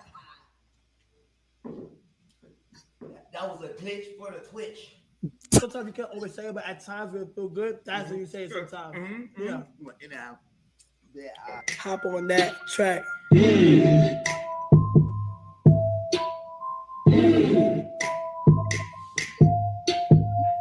said she want to suck for me. I said, no, I don't want it. I don't want sex. I don't want sex.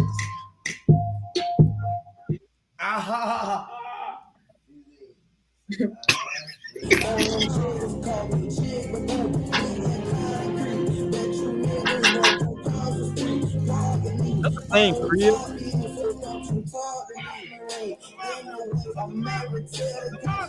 That product got the. Oh yeah, he off the beam, bro. At that point, that's where it got bad. When he took the sweater off, that's when it got bad. Enough of that, but we seen the gist of what's going on here, bro. It's just like exploiting a dude who's clearly off that shit. I mean, I don't think he thought it was gonna go that way. No, he did not think it was gonna go that way. But you can if you because I watched it, like you could genuinely tell Kai was concerned, like because he didn't know what to, like. This was almost like when he invited Blueface and Krishan to his house, and they was in his room tearing up shit. This ain't in his house, so like, good thing for that one.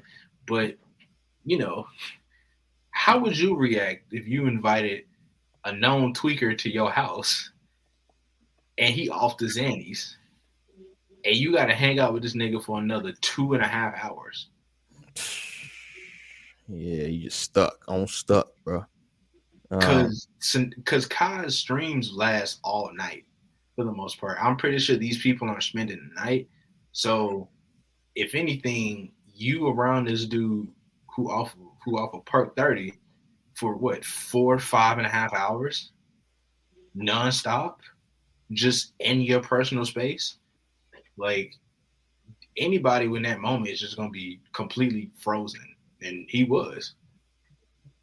Yeah, what can you really do at that point? Kodak throwing the pill up and then catching it though, that was nuts. Like that just showed that was just straight irresponsible.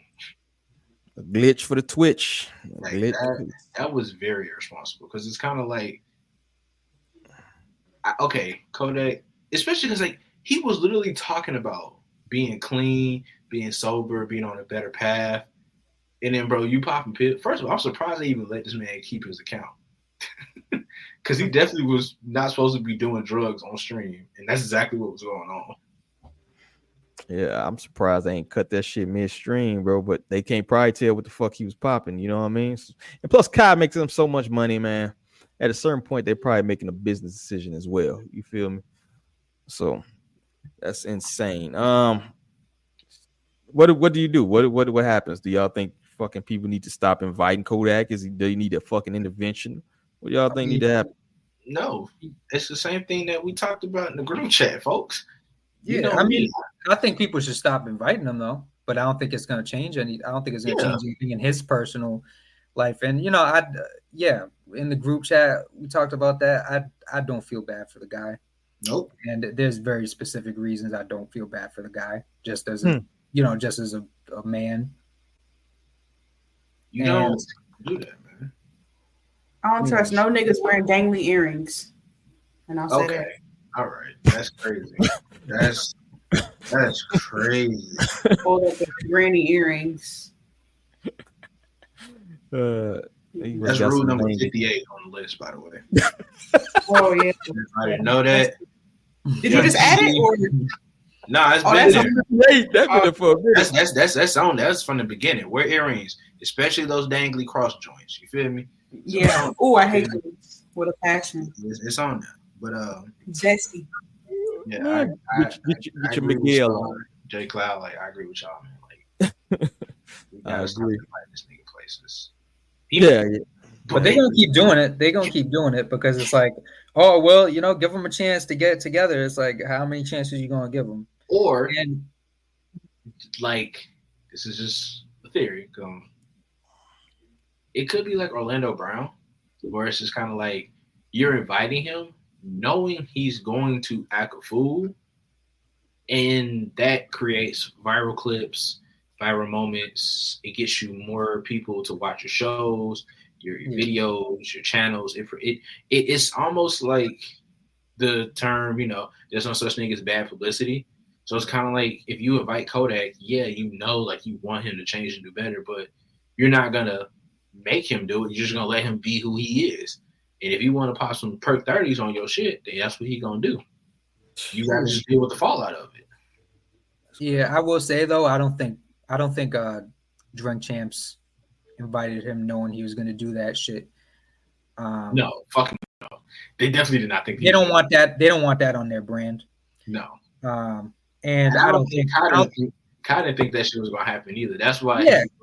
Because he out there looking in the camera like he Jim from The Office.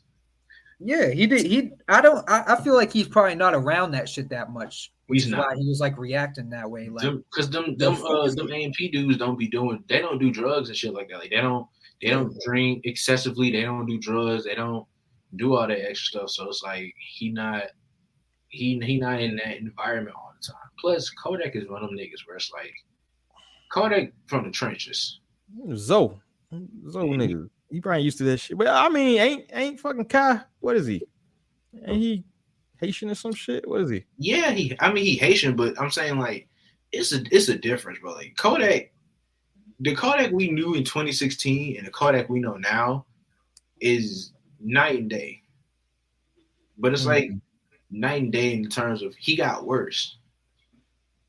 Like he went to jail, never learned no lessons, still got like he got healthy just to turn around and do drugs again. What was the point? But you know what? When he's talking to them kids, Vincent, that clip that went viral, and he was like telling them kids, like, yo, drugs is so good. Like, you know what I mean? It's almost like when you see like certain addicts. There's two types of addicts to me, bro. It's like the addicts that's like running from some shit, like that's trying to escape some trauma or some shit. And then you have the addicts that's like, drugs is fucking, this shit tastes like candy. This shit is like fucking, you know what I mean? This is like a Big Mac to a starving motherfucker. Like when you have those type of addicts, you know what I mean? It's easier for that second type to kind of relapse. You feel me? Because they genuinely enjoy being high. They not running from no shit. They enjoy being high. I think Kodak, when that clip, that kind of says what kind of addict he is to me. So it's like this dude, if he get a chance, he gonna get high, bro. He gonna pop the perk 30, bro. You know what I mean? I mean, this is Cam's specialty right now. He should be here for this segment, but yeah, that's kind of what he on. You feel me? So I don't know what you can do about that, bro. Hopefully, it's nothing. You don't get a Juice World type shit. You feel me? But the trajectory ain't looking too good though. Yeah. So. Hey man, I know Adam 22 gonna have him on No Jumper. That's for sure. Gonna pimp his wife out to Kodak. Anyway. You ready, Southside, man? It's time for the dumper. Brother. All right, let's do it. Play Southside's Crash Dummy on the Hey, Dad.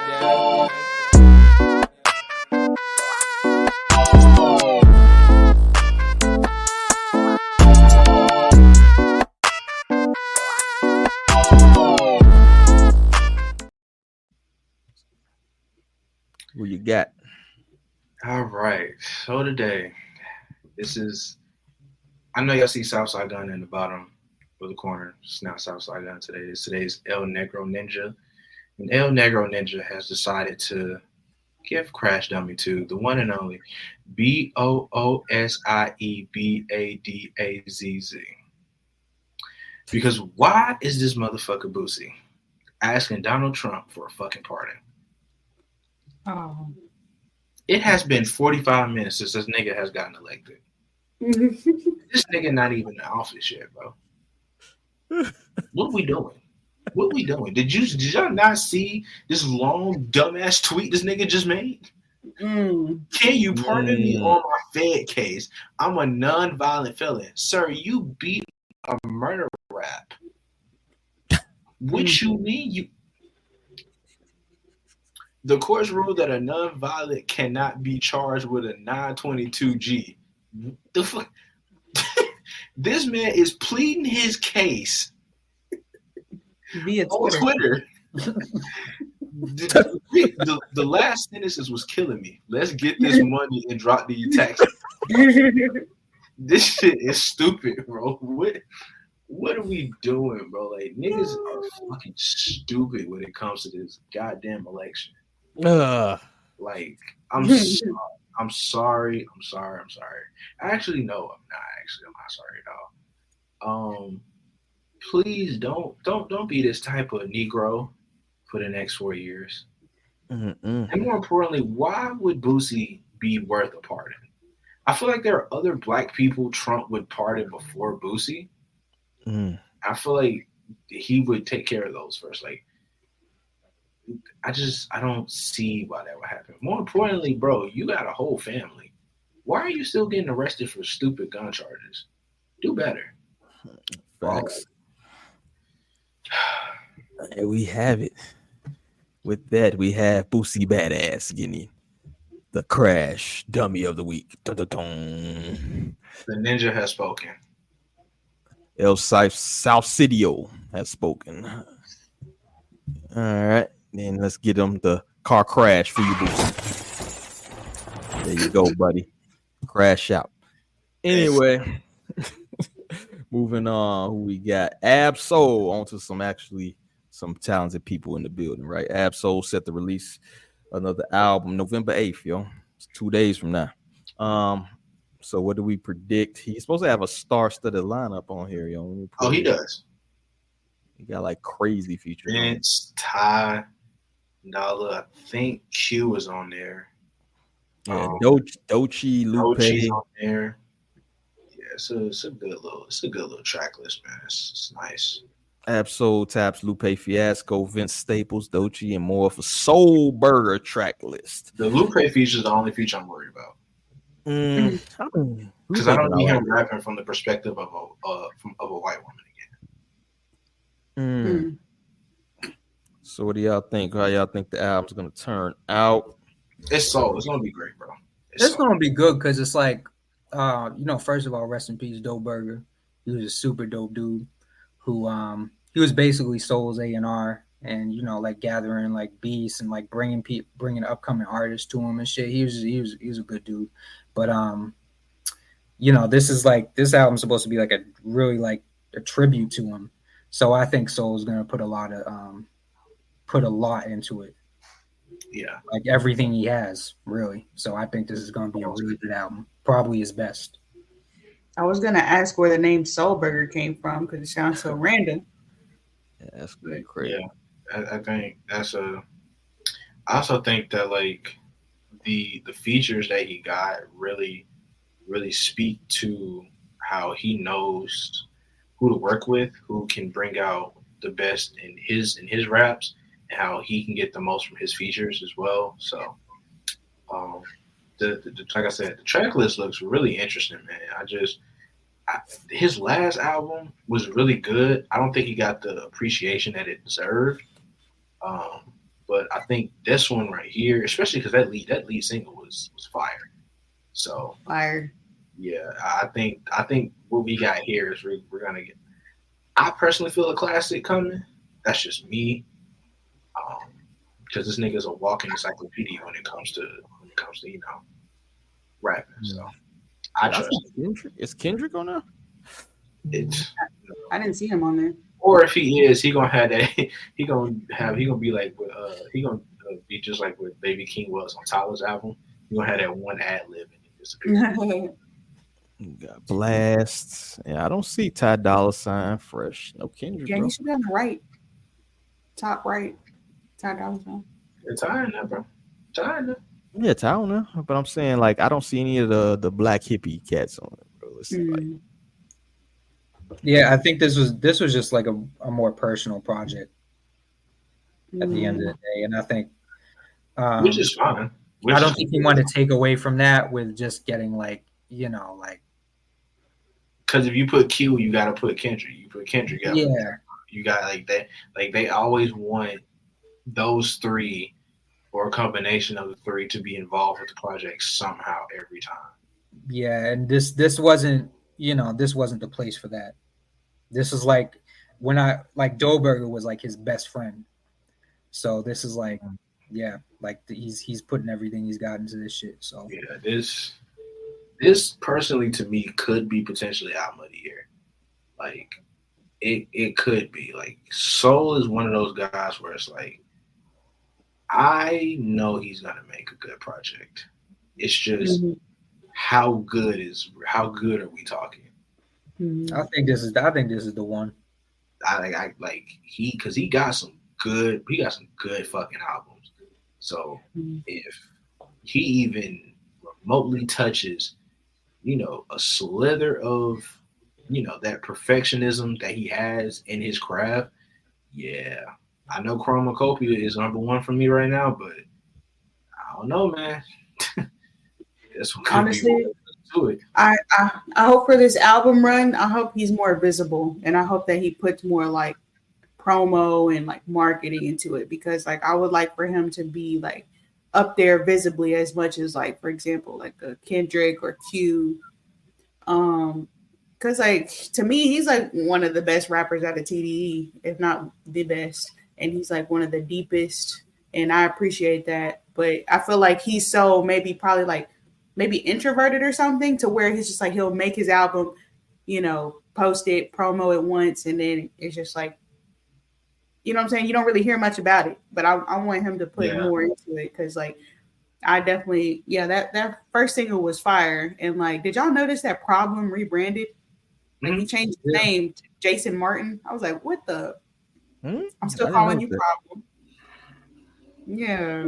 I mean, the thing about him though is he doesn't really like make music like for a larger audience.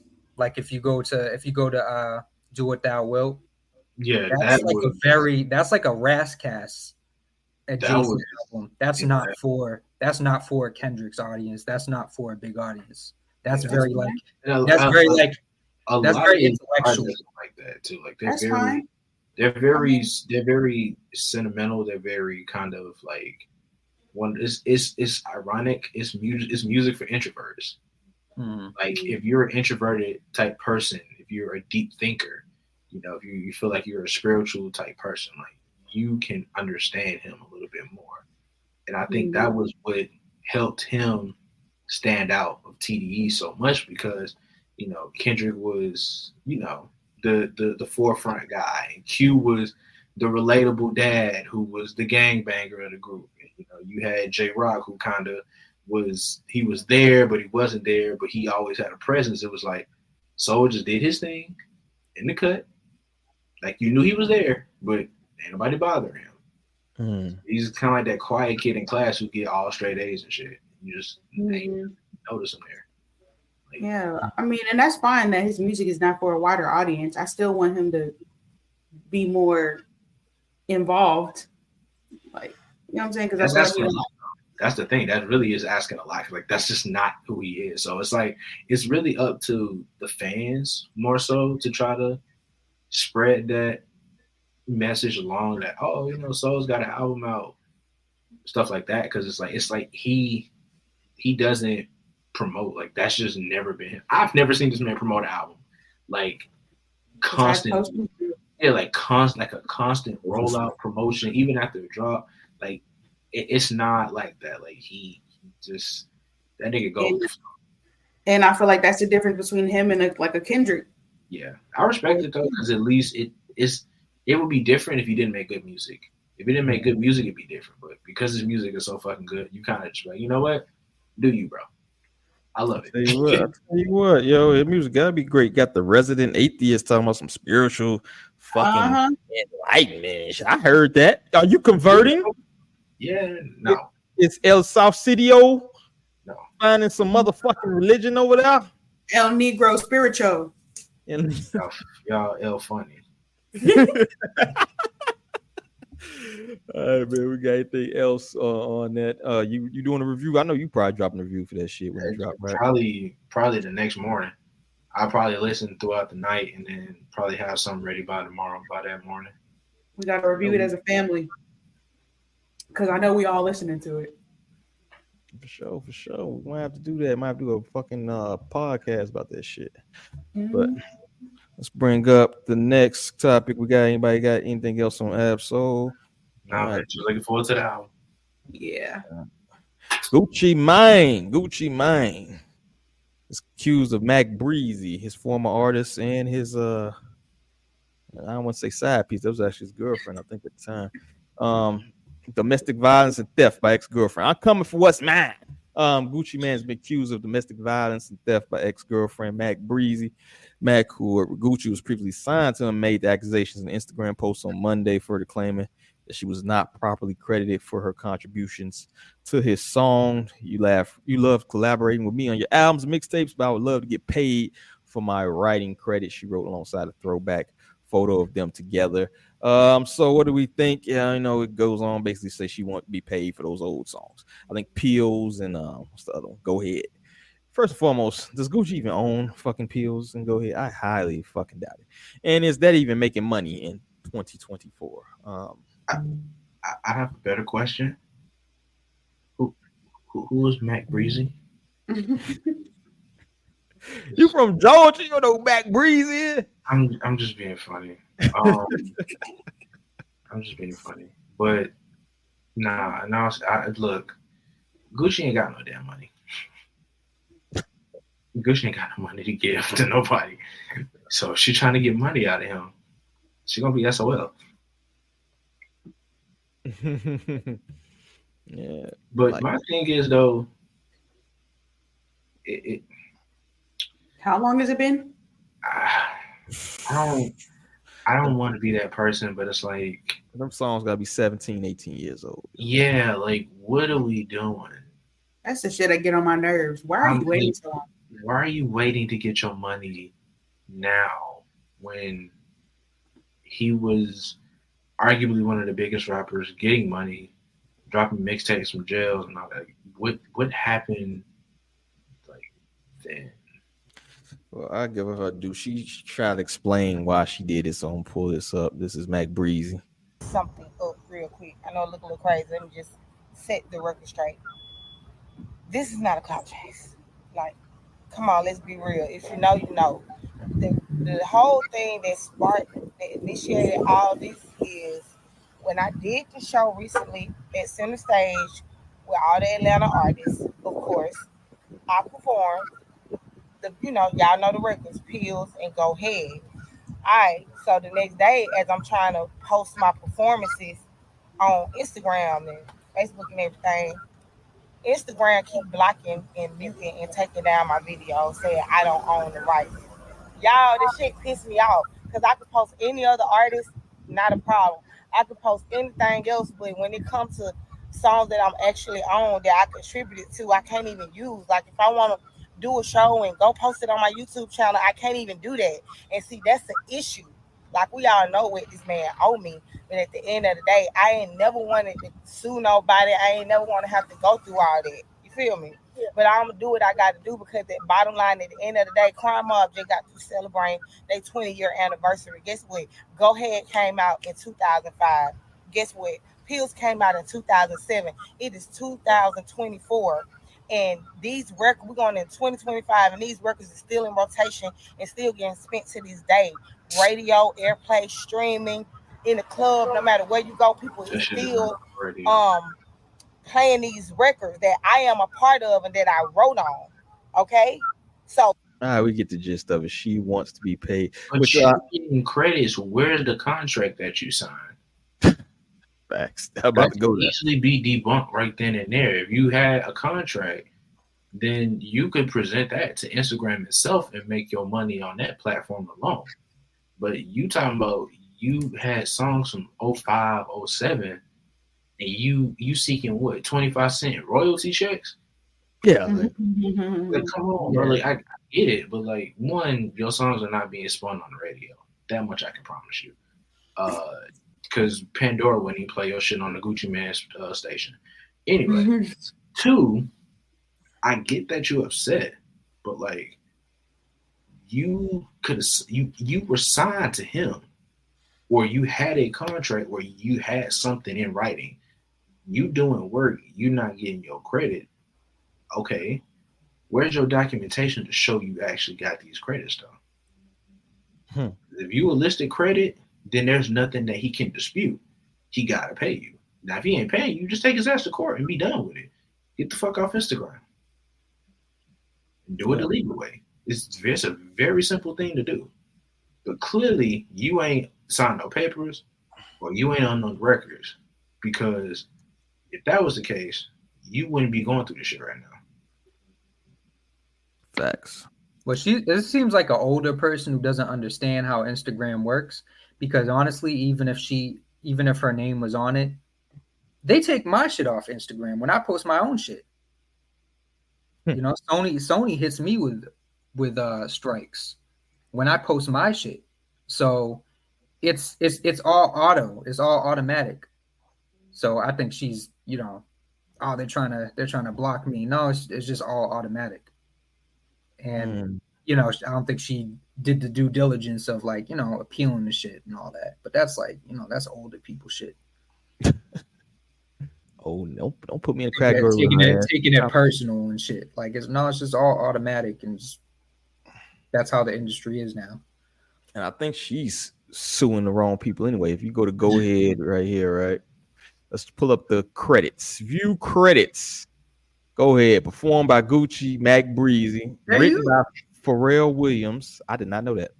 And the source, Big Cat Records and Warner Chappelle Music. So these are the people you're probably supposed to be suing, right? Maybe even here. You're not even getting the written credit according to this. It's written by Pharrell.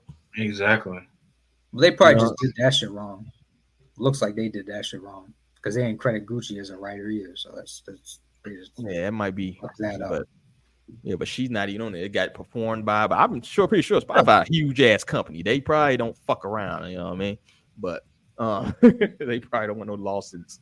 But you're not in credit. They might not have credit her. You never know. You know what I'm saying? Like they might actually not have credit her writing credit. You know what I mean? At the time you was actually dating Gucci. You feel me? You probably won't ask for no contracts. You probably won't ask for no paperwork, anything of that nature. You know what I mean? That's what you guys do.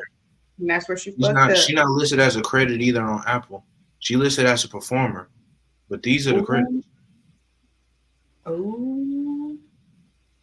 Check your paperwork. Check your paperwork. But there's a difference on the streaming sites as like appearing, you know, the visible names and shit, and the publishing. So she might be written into the publishing, and she might just not have her shit set up. Yeah, because it is possible to have publishing like credit for yourself, and you just didn't set your shit up, so it's money just sitting there. She need to get a lawyer, a good one. She need to learn the game. Exactly. A lot of people do. A lot of people do. You have no idea how many people I ask, and they don't even have their publishing set up. Like when I try to work with people, and you know, we start talking about like BMI or ASCAP, and they're like, oh, what's that? That's how you get paid. That's what that shit is. And people just don't have that shit set up, and they lose out on money. So I think she probably has money sitting, and she just doesn't know. She doesn't know the business. Some people don't know how to set up their YouTube page, bro. Some people don't even know how to properly credit their, you know what I mean? Probably set up links on that. You know what I mean? Artists I've went to, and it's like their fucking YouTube is all fucked up, or any of that shit. It's like that's very basic. Their social media is all jacked up, no SEO, no nothing. You know what I mean? Like don't know that part of the game. And I think that's what Star was talking about. Someone talking about earlier, where it's like, you know, you got a Coi where you got to do everything. You feel me? Now, you might have a management team. Somebody might do that shit for you, but man, there's so many artists like you alluded to, Jay, that like they shit is fucked, bro. Like, spend some coins, man. Get your shit set up properly. You feel me? That's why I say like this is just a case of like an older person who just never had anybody show them what to do. So it's like they don't know. Man, she been around so many people, man, that at this point it's your self-ignorance. You feel me? Like you've been in enough rooms where you got people that could teach you the game. You know what I mean? Like probably I guess that's fucked up on his part though. Because he probably knew. He probably knew. He definitely knows. Oh, he know the game. But if you've seen that viral video back in the day of they probably went on the best motherfucking terms. Like that's one of the video when he socked her on stage. Yeah, you dealing with old peel popping ice cream tat Gucci. You know what I mean? Like he wasn't fucking with her like that. So but that's all we got. Yeah, that Gucci. Big belly crazy Gucci. It's your sound exchange. That shit will get you all the money that you have, like just sitting. Even if you don't have your shit set up, like even if you didn't have your shit set up then, you can get all the money that you're owed. It's that simple. But for sure. So let's roll into a hypothetical question. I don't know if I had worded this right, but basically we know we had the big crash out last night. People, family split. Motherfuckers arguing with people. Motherfucker, you ain't heard from 20 years, but they got to call you about politics. We had a big crash out yesterday about people that probably wouldn't piss on you if you were on fire. But it happened, right? And a lot of that revolves around hip hop in general. I think this is one of the most visible, maybe next to Obama years. I think that might have been close, where we had a lot of artists that kind of threw their hat into the political arena, you know, on both sides. But of course, you know, more of the hip hop was on the leftist side. So this is tweet here where you got all the people: Beyonce, Lady Gaga, Katy Perry, Megan Thee Stallion, John Legend, Oprah Winfrey, Barack Obama, Michelle Obama, Bill Clinton, Hillary Clinton, Usher, Taylor Swift, George Clooney, Ariana Grande, Jamie Lee Curtis, Will.i.am. That song was fucking terrible. I was just getting ready to say that song about the Meg Thee Stallion dancing on stage who lost the election. No, it was Will.i.am song that lost the election because that shit was straight out of Boondocks. Dick riding Obama. But anyway, when that kind of point, I think Will.i.am made a song when Obama got president. Yeah, that's what that was a parody of. Yeah, that was a parody. It's funny they had George Clooney on there. So I guess the question of the hypothetical I'm throwing out is should hip hop even be involved in the political game? I mean, yeah, to an extent. I think it just, I mean, at the end of the day, man, it's up to you and how you want to do it. Because let's be honest, Tom McDonald exists, and we know that motherfucker is Republican as Republican can get. All right, so look, if you want to support Democrat, Republican, you want to involve your music with it, we got that horrible ass song, Now Looking Back. Our president is black, my land blows blue. Yeah, looking back, that song is fucking terrible. You a Jeezy, you Jeezy. It's made for a great soundbite on the Boondocks. I will say that though, because when Riley used that shit, it was funny. But when you think back and look into it, yeah, that shit was a horrible ass song.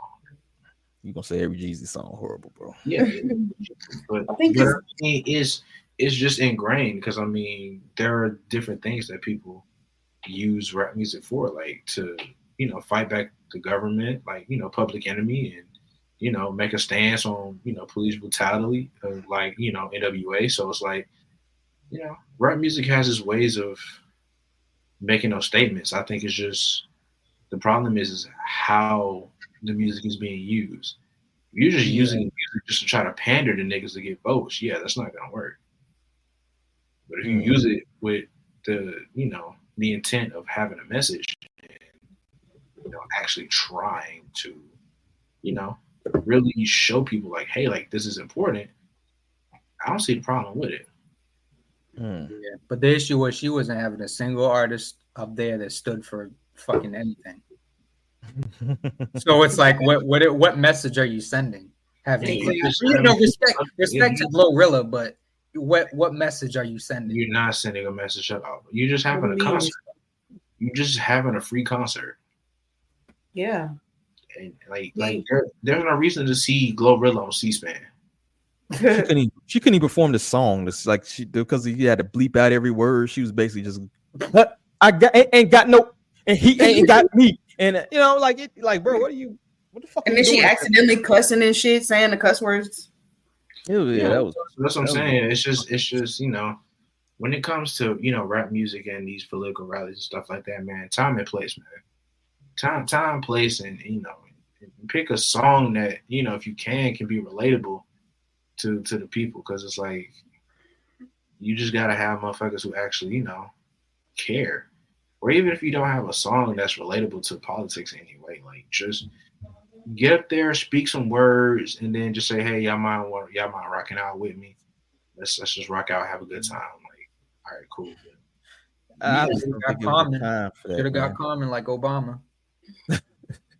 But you know, it's like people dealing with real life problems right now. You feel me? People's having issues. Homelessness is through the roof, is rampant. People having hard times paying the bills. Motherfuckers, this next generation, good luck buying a house, right? They doing 50-year mortgages on these motherfuckers now. So you got all these real life problems, right? And it's like you want to hear shit about that. You feel me? It's like the booty shaking shit. You know, it's a time and a place, like you said, brother. But that the place ain't when I'm trying to like decide like when the fuck is my kid gonna be able to afford a fucking house and when they get older. You feel me? Like I want to hear some real shit, and I think it just made a mockery of the shit, and it reflects on that. You feel me? So it's like tell us some real shit, man. Like it like you said, like NWA fight the power and shit. That was actually anti-government shit. Now it's like, hey, government, yeah, let's go. Come on, shake some ass for Kamala. You feel me? So, you know, it just didn't resonate. And I think that kind of like reflected at the end result. It's like people want to hear real shit now, bro. We in 2024. Give us some real shit, man. We smart. We can think for ourselves, man. Tell me your plans. You feel me? And I just think rap shouldn't be involved in that, bro. Like and then it starts to look bad on the artists because like what they paying you? What's your bag? Exactly. Yeah. That was her own undoing. Because y'all ain't said a lick about politics before, but now you showing up to this political rally. We definitely think there's a bag involved. Yeah, especially when they was talking shit. Like Cardi B was talking mad shit about like everybody. Like, I can't, my kids, and then you going up there, I'm not endorsing nobody. Then all of a sudden it's like, hey, and then you reading from a phone. It's not even like you speaking from the heart. Yeah, that was says fucking bro. Like it just seems so forced and coerced, and you just never felt any real connection to any of these people.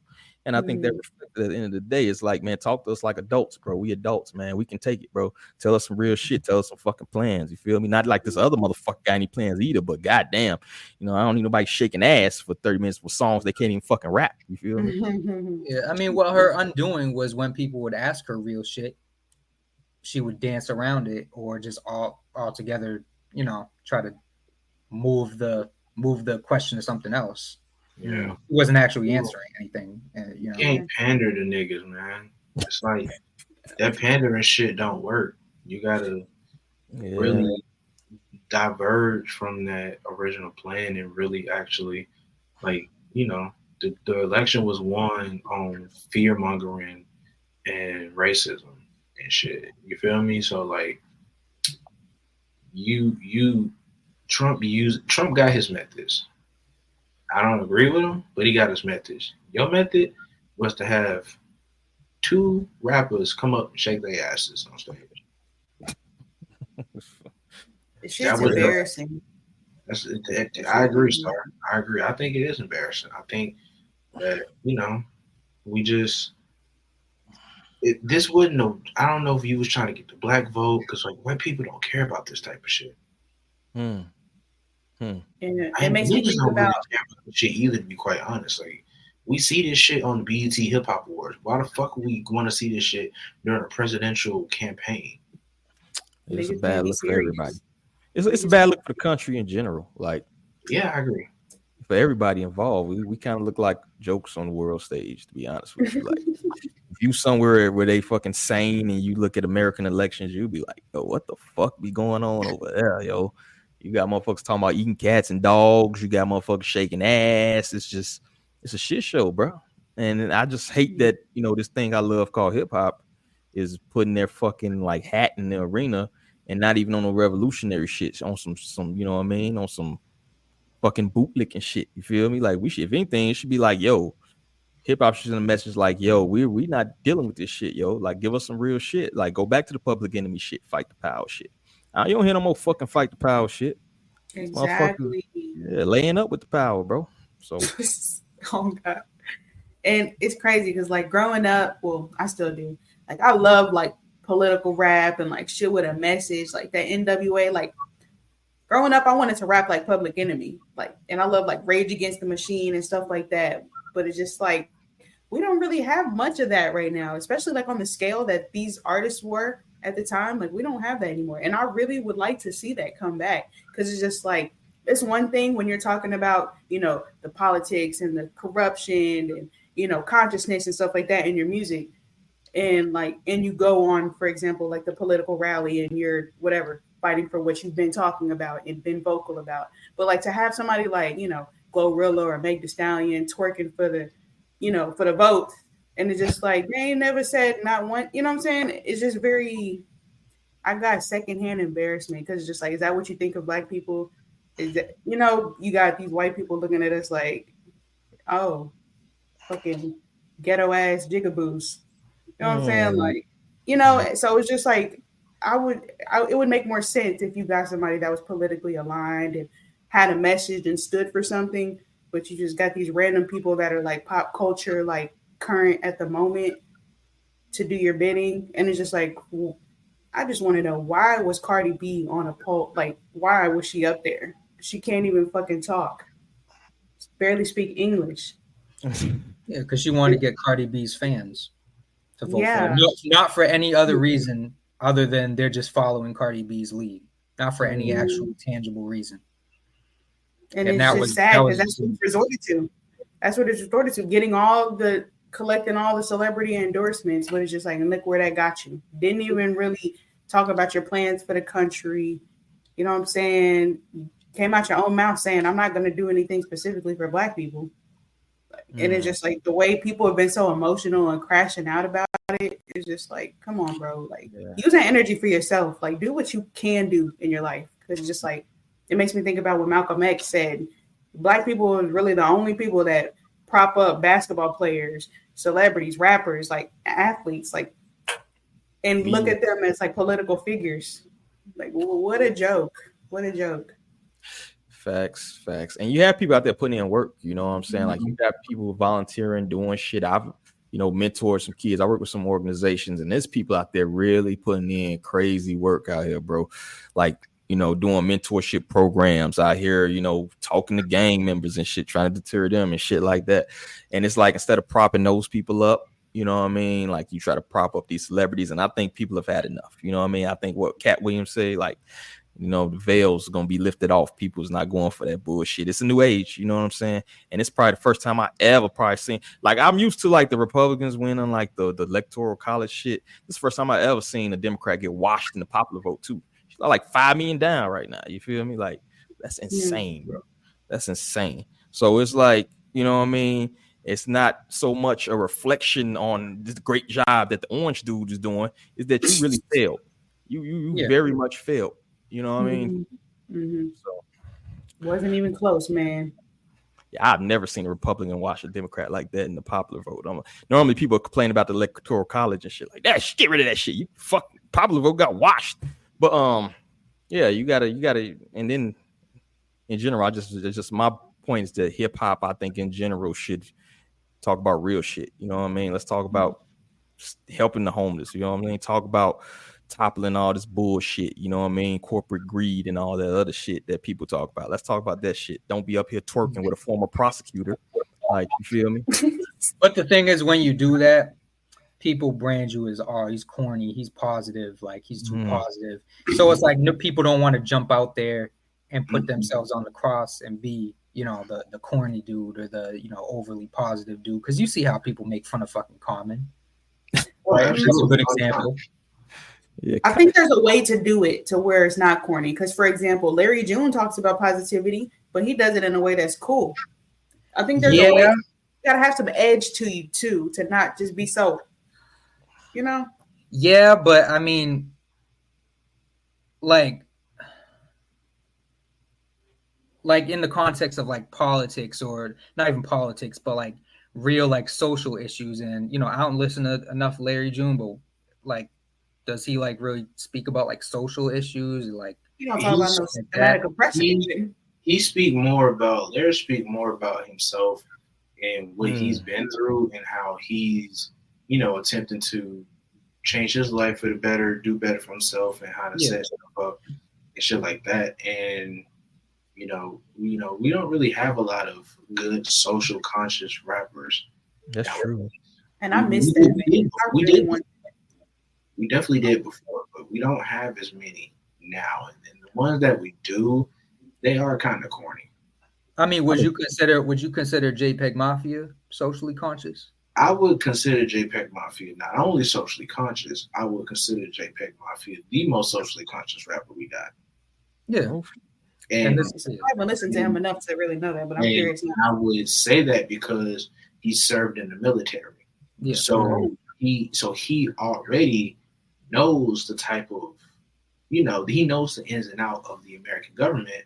The bullshit. He's literally in the middle. He served our country. So it's like the way that he views the country and the world itself, you can see how that reflects in his raps. Because again, he's talked about those specific issues before. And if you hear him outside of his music, he's still a smart, socially conscious ass guy. So you can tell. So it's just certain people.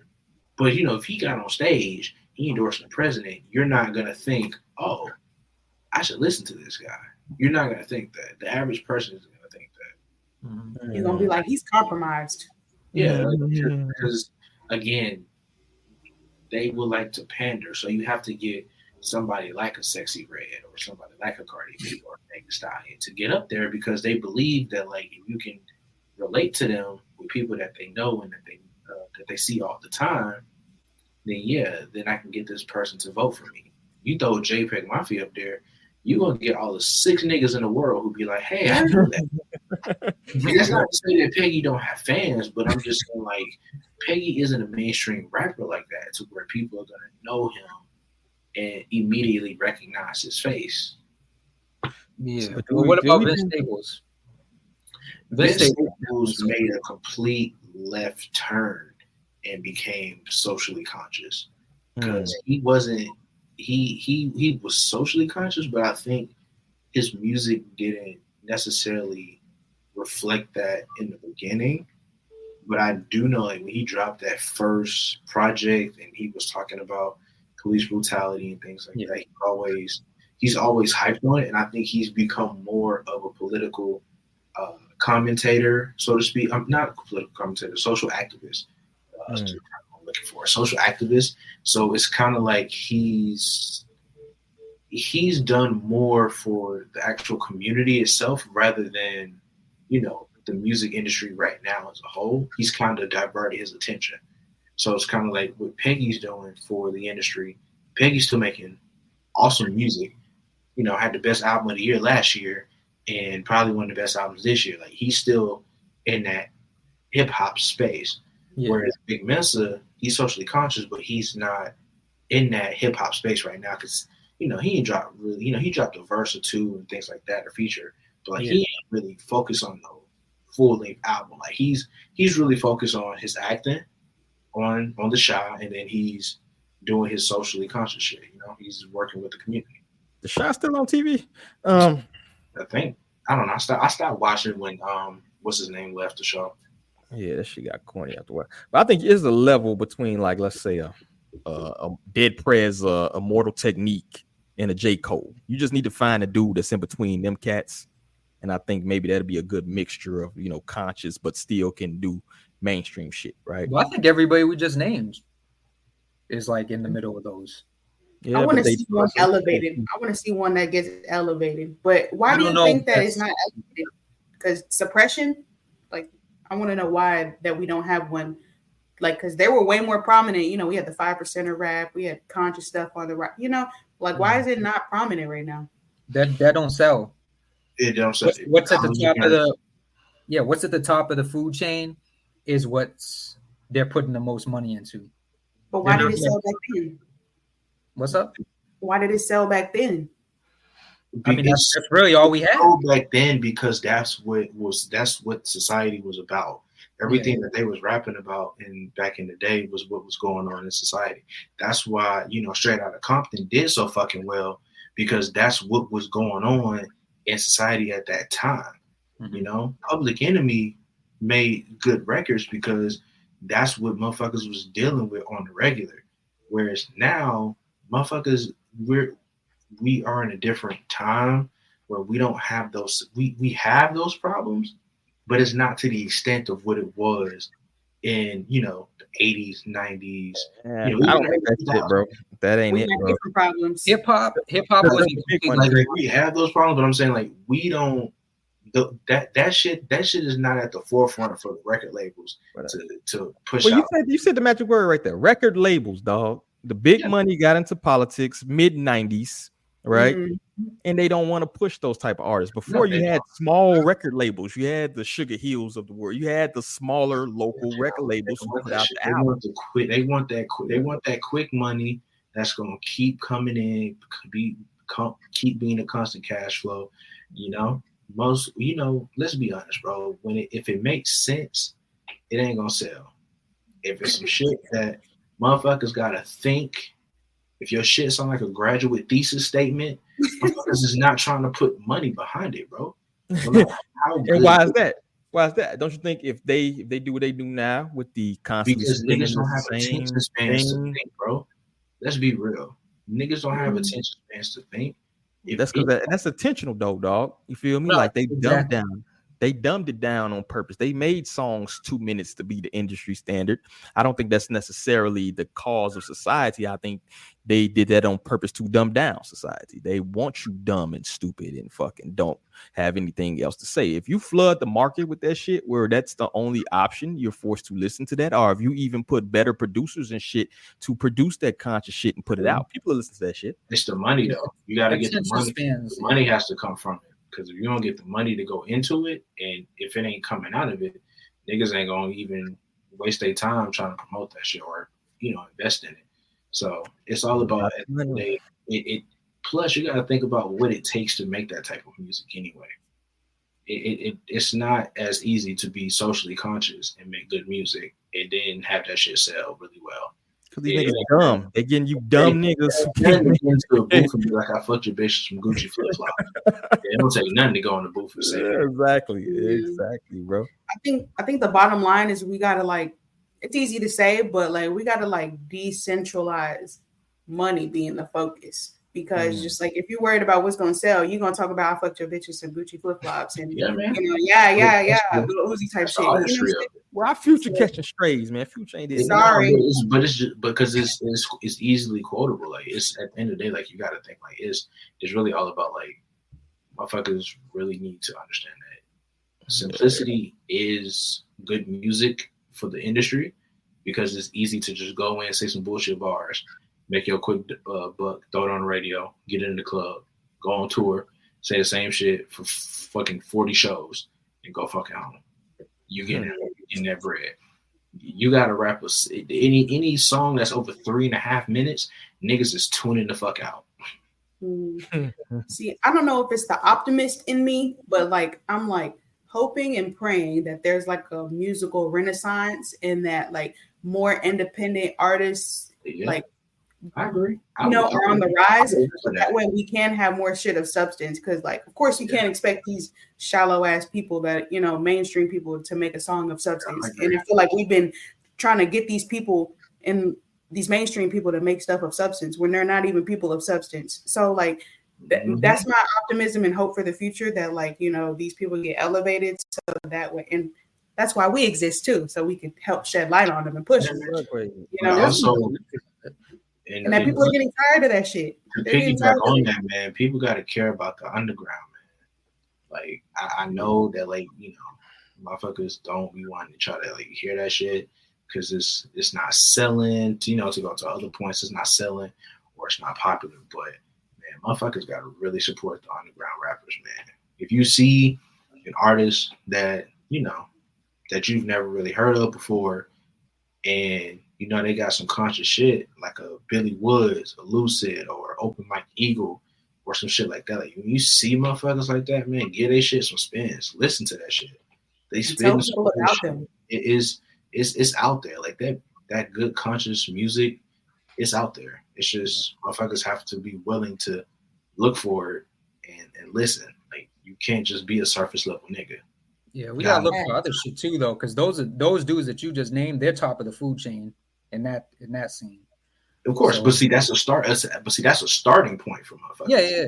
You gotta get niggas a starting point. You gotta start somewhere. So when you get to that point, then you be like, oh, okay, I can go down and see somebody else. So it's one of those things where it's just like, you gotta start somewhere. Yeah, I mean, we've had glimpses of it in the mainstream too, because I mean, the last Jay-Z album was him literally making a Common album. 444 was that was a completely conscious album. I ain't listened to it. I ain't gonna lie. I was saying that fucking number around a lot, bro. I gotta fuck them up. Gotta look up what it means. Yeah, spiritual numbers. Magical. Yeah, that was him on. That was him. That was the album that he made after spending years with Jay Electronica, and it was a great album too. So it's like, you would have thought more people would have followed in that footsteps, but we do we did have an example, and it's like we do have glimpses of that here and there, but it's like that's people just aren't. Well, change starts with one person, right? So supporting this platform, like you was hinting at earlier, yo. So hopefully, I ain't saying everything we fucking post to put up is fucking conscious and no shit, but you gotta have balance. That's the purposes. There gotta be a balance. The shit and the balance all fucked up is what I think. You feel me? Mm-hmm. But let's get ready to get up out of here. What you listening to, good people? What you got going on? Y'all know what's coming up. I don't know why y'all ain't prepared and shit. Y'all got fucking script and shit. What are you listening to? So pull out the phone, your playlist, whatever you got going on. If you subscribe to YouTube, the app, I do like that. So let's see what we got going on. I'll go first. So I had it relatively simple. I was listening to a little JPEG Mafia with Denzel Curry, that Bald remix. That one was cool. I was listening to the Goody Mob Soul Food album today. That one helped heal my spirit today. What else? Listening to Toro y Moi, Whole Earth, one of my favorite albums of the year. What else? Fetty, Currency and Freddie Gibbs. And yeah, that's really what I've been doing. Pretty simple. Yeah, that's good. Who else? Who's next? Shit, I'll go. I've been listening to some Live the Dark Man. Some Beanie Siegel, Planet Asia. I've been listening to some of the Roscoe P. Cold Chain stuff. Okay. Athletic Mike League. You fuck with that boom bap shit. You love that boom bap shit. I've been listening to that Blue and Shafiq Hussein album that dropped earlier this year. Speaking of conscious rappers, he's like very much in that vein. One of the best we got. I've been listening to some Graph and some Kill Army. The girl? Kill Army? Nah, that's a group. They said Kalani. Yes. No. This is Wu-Tang shit. Yeah. Okay. Many of the subsidiaries of Wu-Tang, they had about 4 or 5 of them that never took off. They tried though. Got Southside. What you been listening to, brother? Kids at Play. It's a pretty good album they got called Boyhood. Black Star Kids. Shout out to them because they found the review. That heavy, bro. That's about the 3rd week you said. So I fuck with they shit.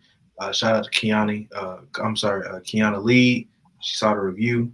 She enjoyed that, so I appreciate that. Her new album, Cut Ties. Some Sauce Walker, because you gotta throw sauce. Freddie, Westside, please unblock me. I'm trying to get involved with 4-4.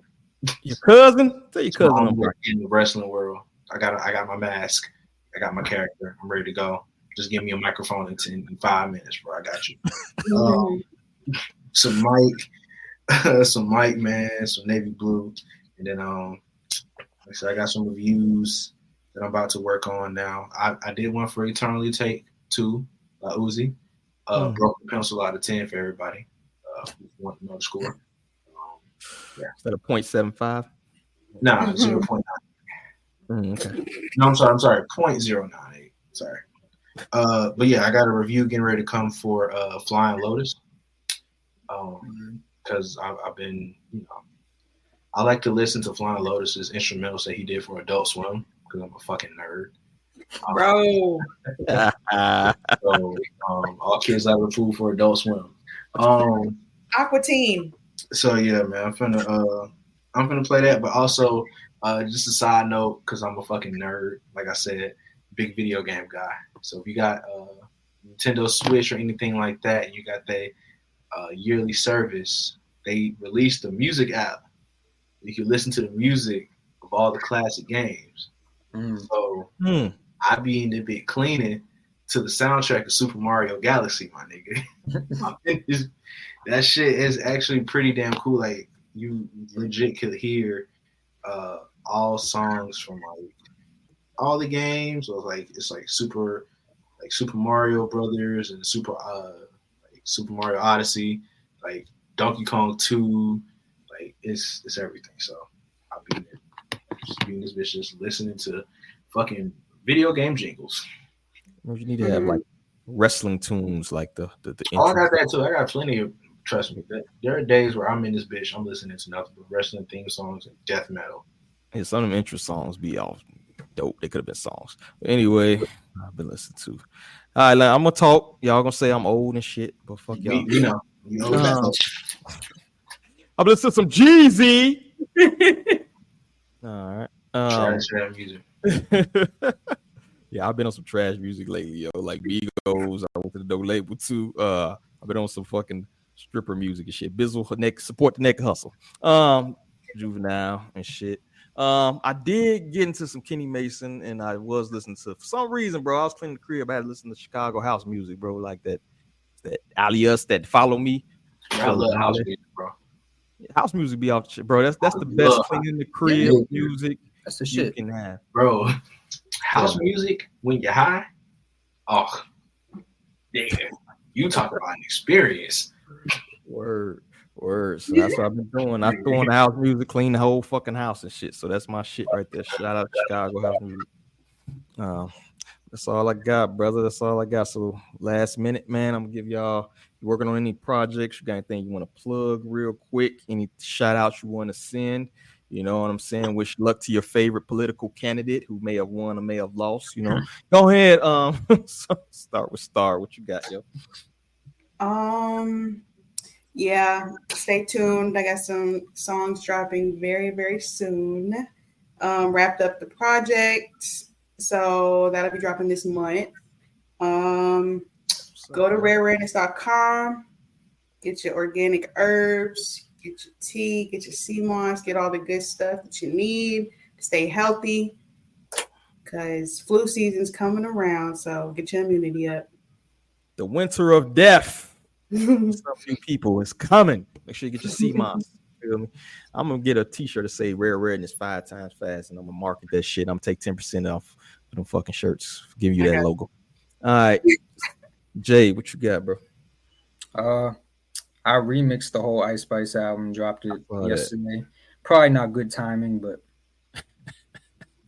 I mean, people still fucking with it. So, bro, this man just go remix a whole album. I'm just fucking around today. I'm gonna go remix a whole motherfucking album. All right, man. Whatever you do in your free time, bro. Some people motherfucker play 2K. This motherfucker remixes a whole album. All right, man. Shout out to you, bro. I still gotta hit you up, man. We don't finish that fucking website. I gotta hit you up. You on real word for shit. El Salcidio, Negro. Well, y'all know me, man. I'm a father of the year, so you know my days be busy. You know, attending to the kid. You know, we moved up to swim class, so you know we out here. She kicking in the water. You feel me? She out here like really swimming. But you know, feel free to check the TikTok. You know, folks, check the TikTok. I got some more reviews getting ready to go back up there. Hey. Like I said, the Flying Lotus one will be up there. I got a Kodak one. Joey Trap. So I got like maybe 3 or 4. Got to go up there pretty soon. Check the link in my bio on Twitter for the link to the YouTube channel here, Hip Hop High Society, and then all my other stuff. And I got my own individual podcast I'm getting ready to start working on again. It's on Spotify called Keep It Real. So I gotta really nail down the time. I really want to just sit down for like an hour and shoot the shit with myself. But and what you gonna be talking about? Really everything, bro. It's like a fucking diary of social commentary and just me just ranting. It works. Colonic.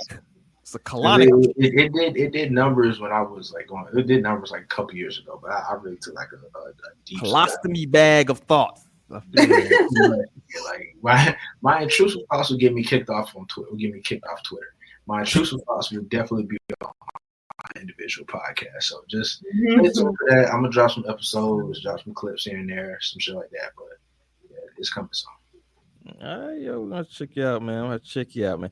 Hey, I'm gonna start doing new episodes of the Hard. Y'all say this every week. I promise you, it's happening this allegedly.